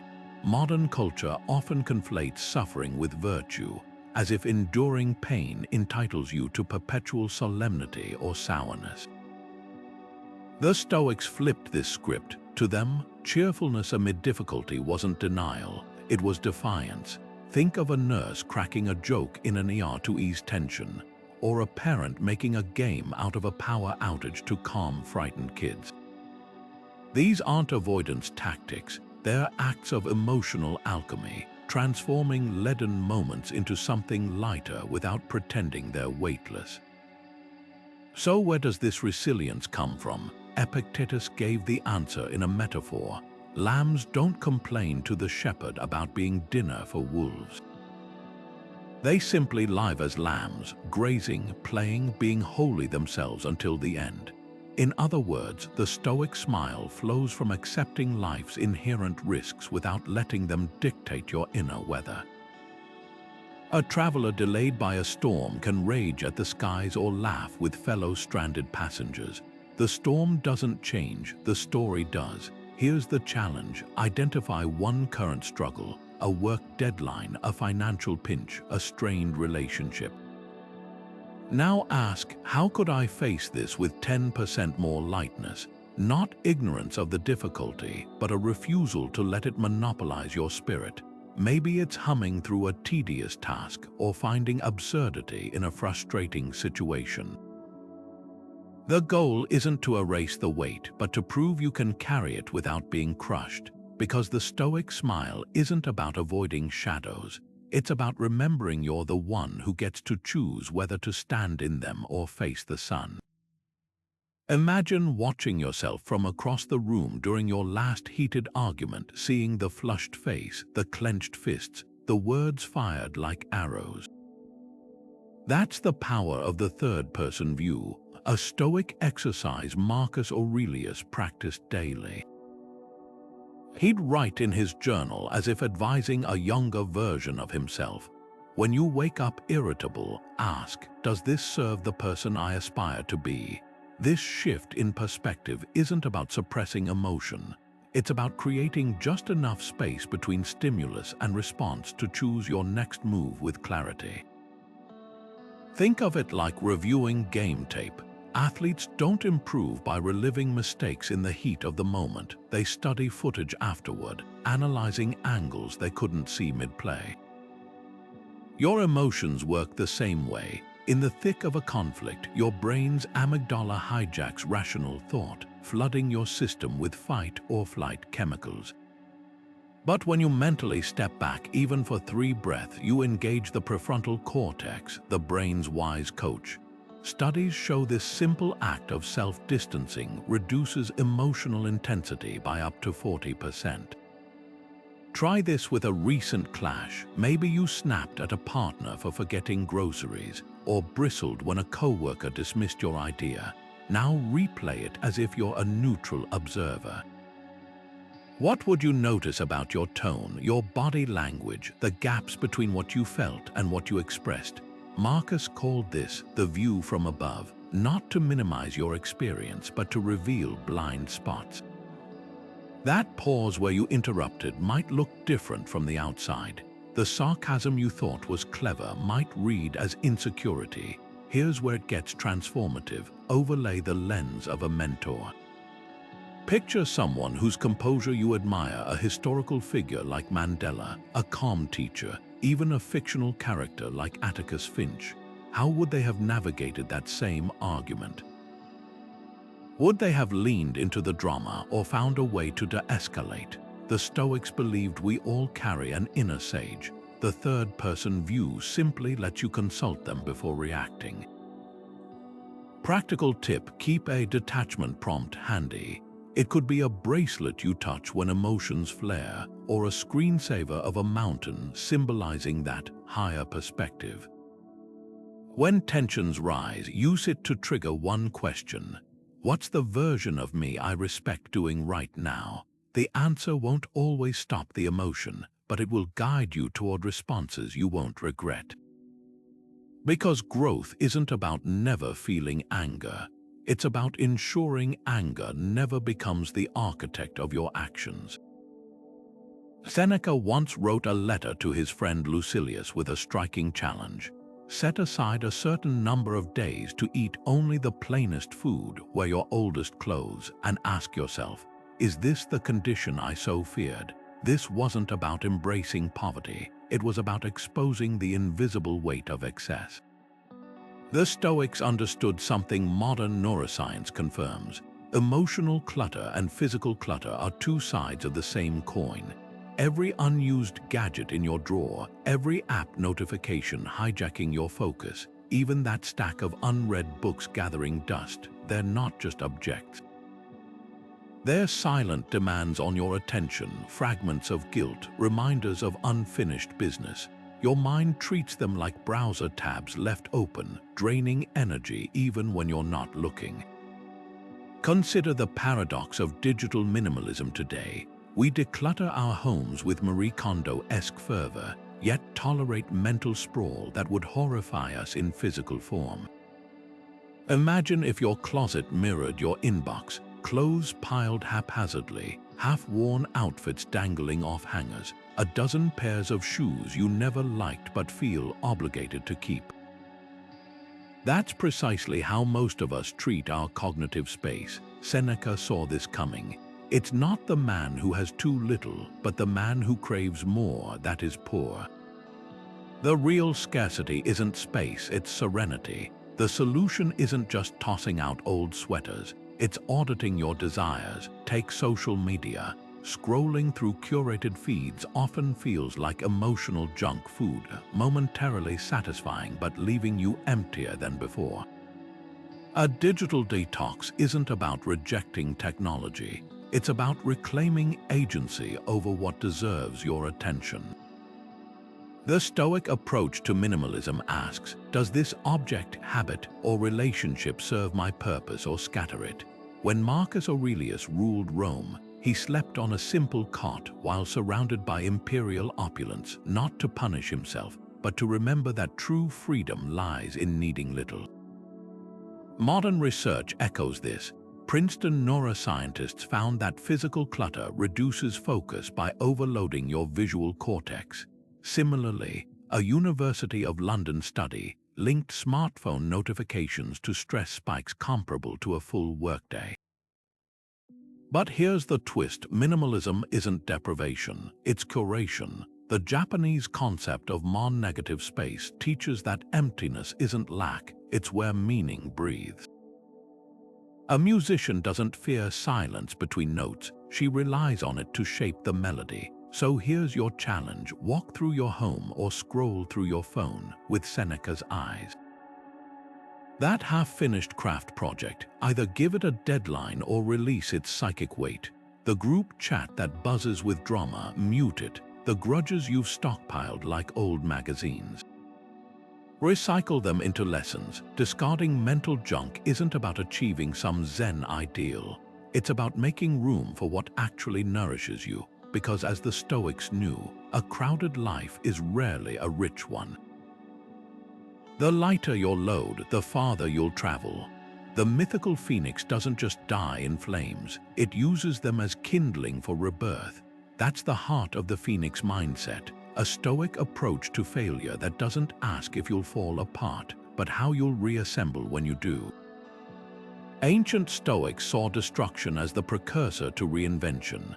Seneca, after losing his health, wealth, and eventually his life to Emperor Nero's paranoia, wrote, "The path to wisdom is paved with ruins, but those ruins become our foundation." He wasn't romanticizing suffering, he was revealing its hidden utility. Like a forest fire clears dead wood to make way for new growth, failure strips away what's no longer serving you, even if it's an identity you've outgrown. Look at history's greatest comebacks. Steve Jobs ousted from Apple, the company he founded, only to return a decade later with the vision that birthed the iPod and iPhone.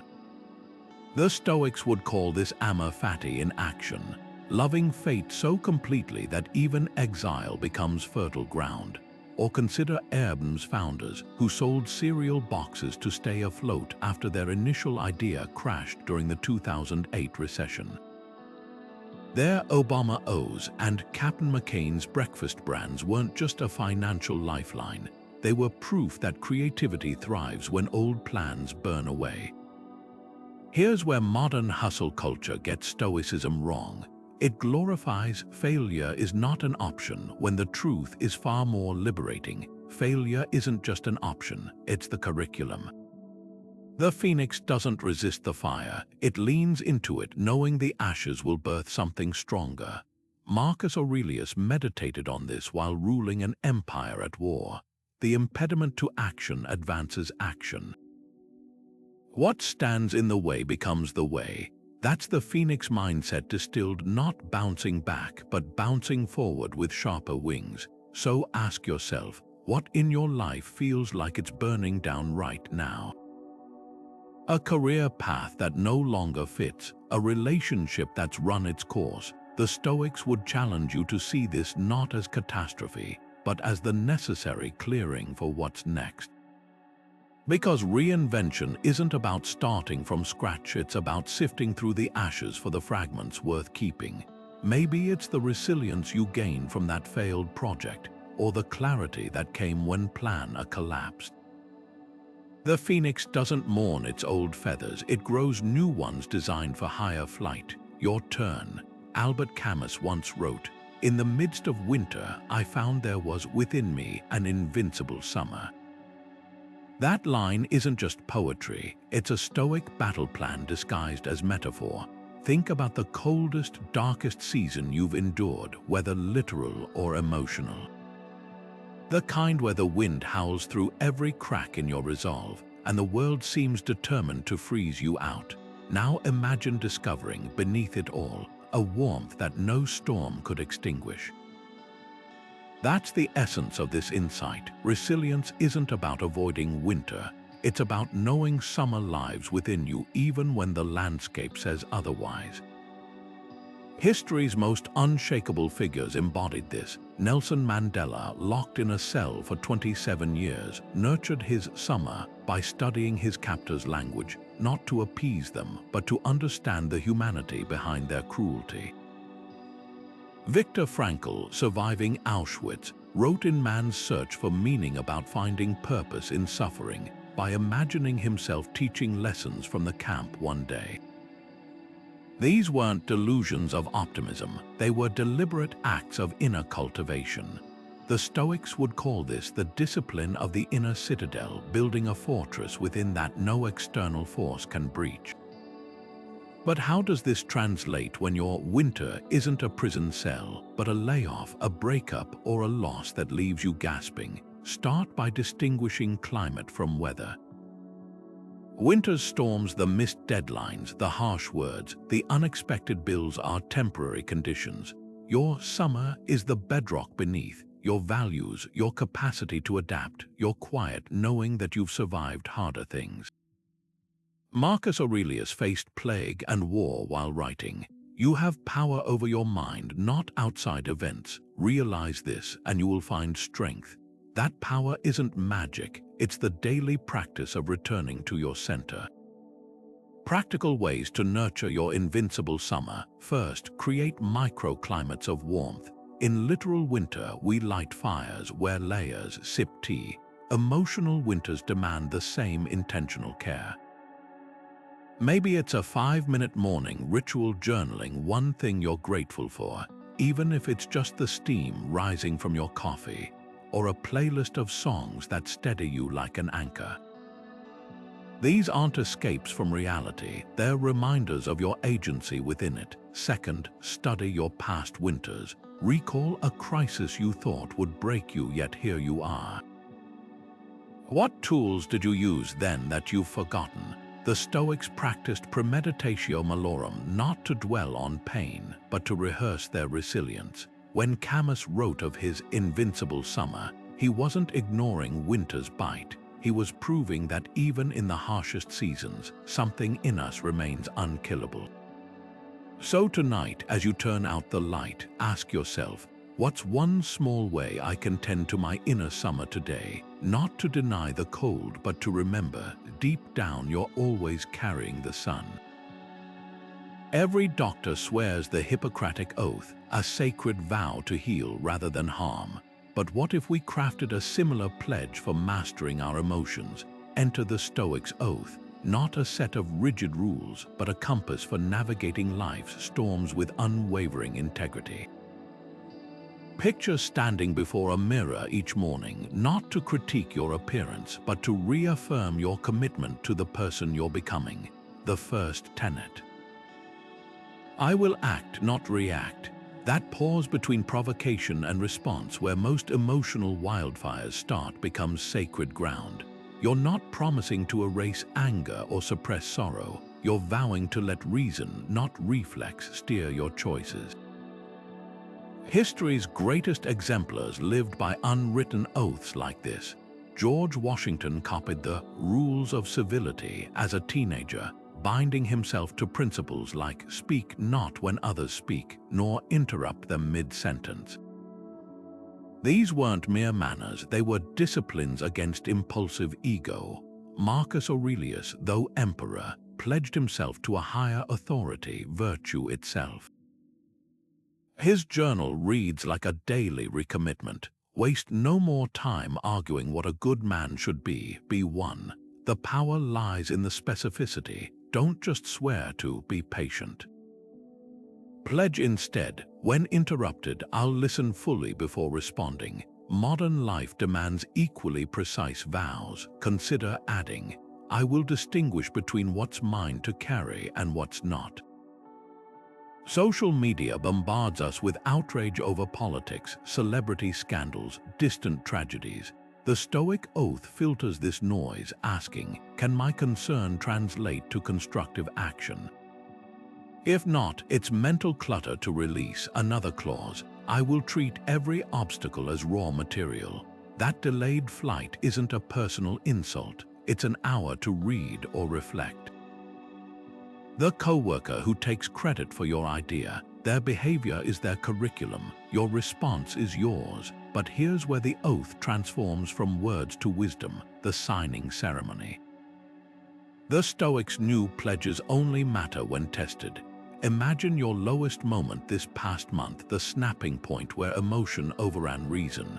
Now rewrite that scene with your oath in play. Maybe instead of firing off that furious text, you drafted it then slept on it.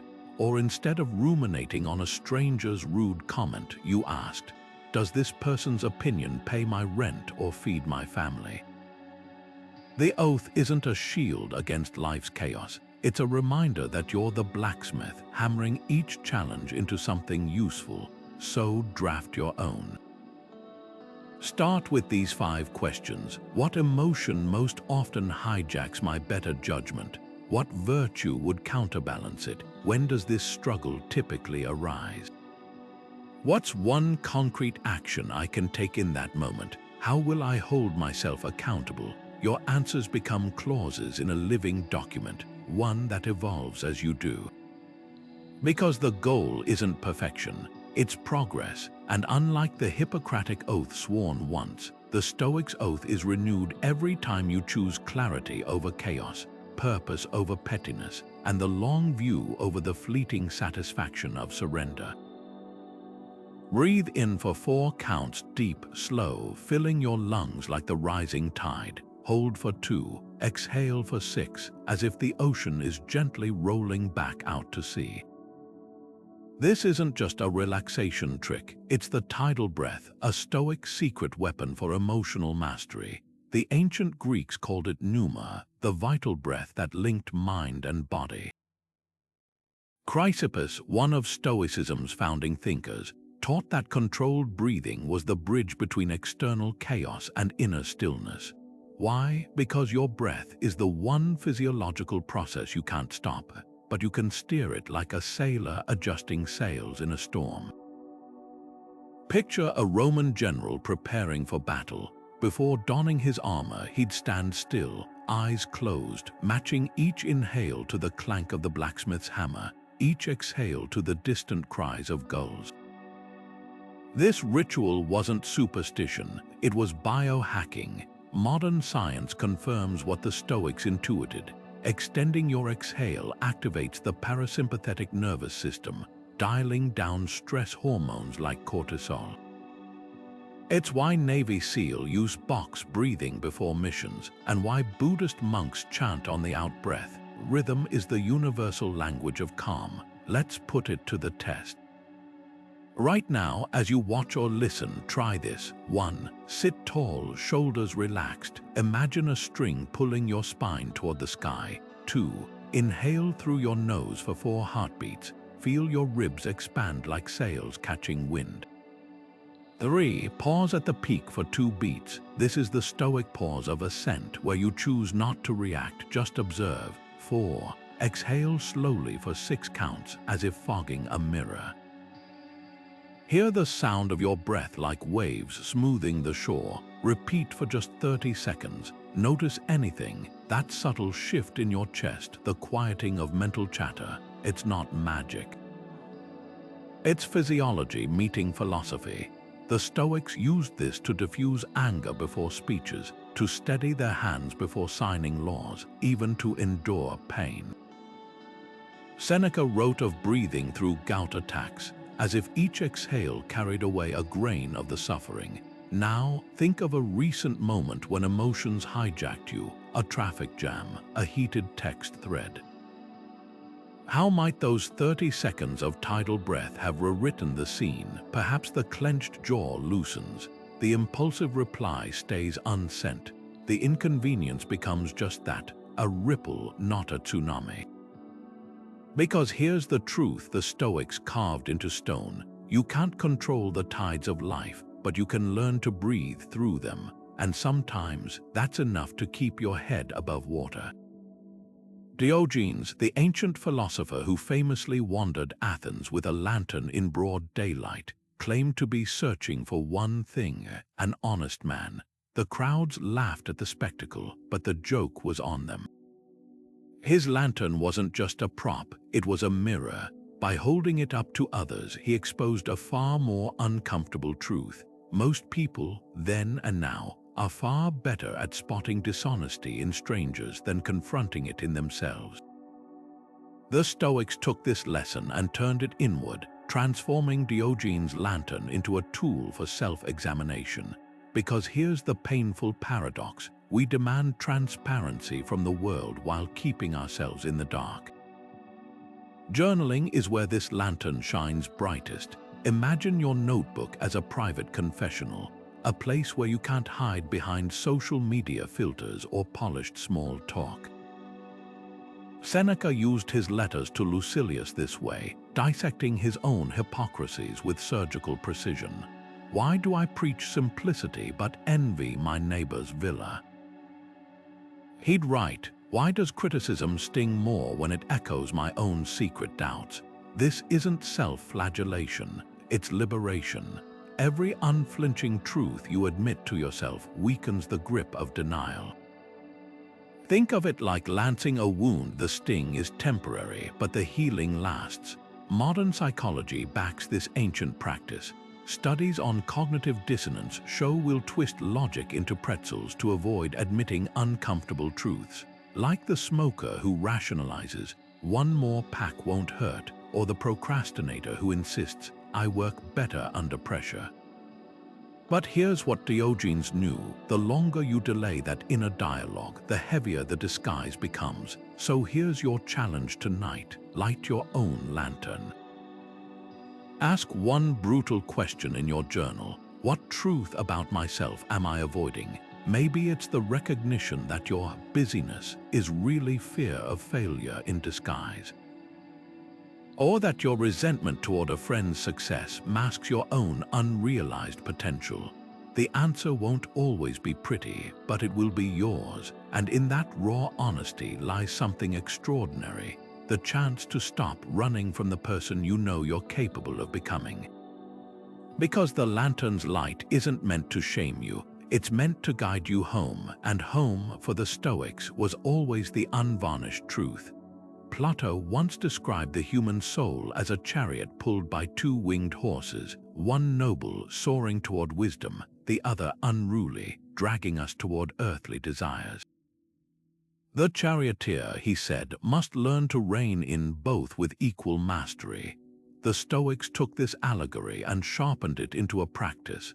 Emotions aren't enemies to be slain, but powerful forces to be guided. Imagine your impulses as those horses: the thrill of a spontaneous purchase, the rush of anger in an argument, the craving for that third slice of cake. Each has energy, speed, even beauty, but left unchecked, they'll crash the chariot. Consider impulsive spending. That surge of excitement when clicking "buy now" isn't inherently bad. It's the same zest that fuels passion and creativity.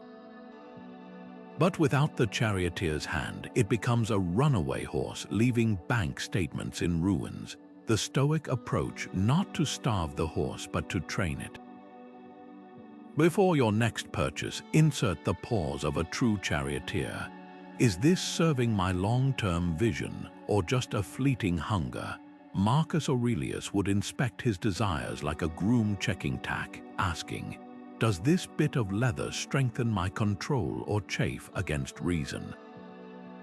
Now apply this to emotional outbursts. Anger, like a spooked stallion, can bolt with terrifying force.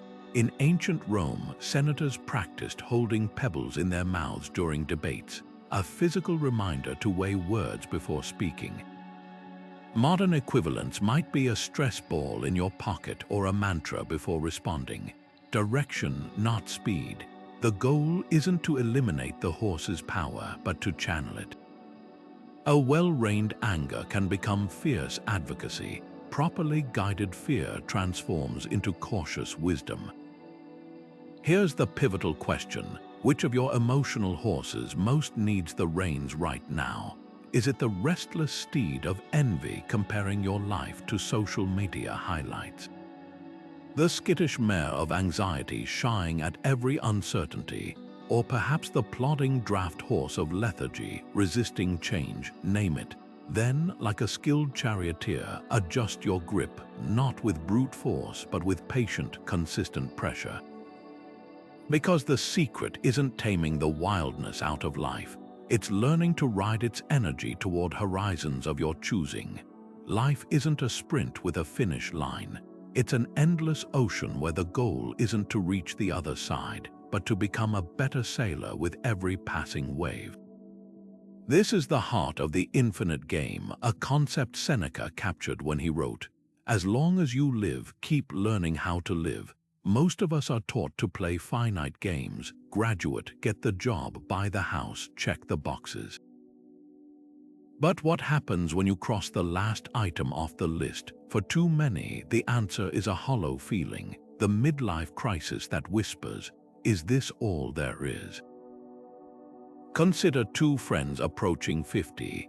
One measures success by promotions earned and cars owned, finite metrics that eventually plateau. The other, though, measures by curiosity nurtured and challenges embraced. While the first might panic when the trophies stop coming, the second finds joy in the uncharted, learning Mandarin, starting a podcast, or mentoring newcomers. The difference isn't energy or talent, it's framing. Finite players exhaust themselves climbing a ladder only to find it leaning against the wrong wall. Infinite players, they're too busy building wings to notice ladders at all. The midlife crisis isn't just about aging, it's a collision with the limits of finite thinking. A CEO who's spent decades chasing stock prices might wake up one day realizing he's never tasted his grandmother's recipe for baklava or read Moby Dick. A parent who defined herself solely by her children's achievements might grapple with emptiness when they leave the nest. These aren't failures of ambition, they're wake-up calls to expand the game. When the Stoics spoke of ataraxia tranquility, they didn't mean the absence of goals, but the presence of growth untethered from external validation. So how do you shift from finite to infinite? Start by auditing your metrics. Are you celebrating what you have, a title, a salary, or who you're becoming? Wiser, kinder, more resilient? The former has ceilings, the latter has horizons. Take exercise. Finite players chase a number on the scale.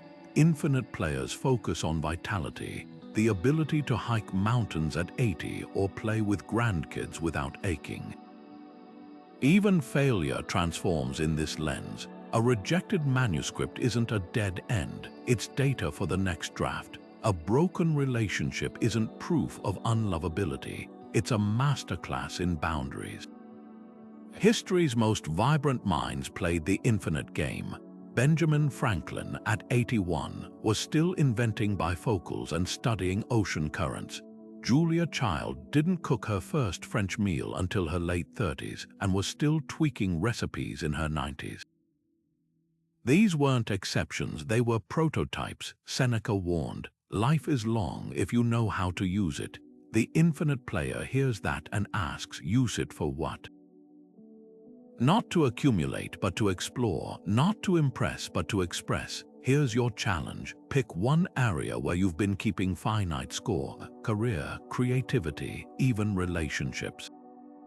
Now ask, what would it look like to approach this as an infinite game? Maybe it's swapping, get promoted, for master my craft, or trading, find the perfect partner, for grow into someone who loves deeply.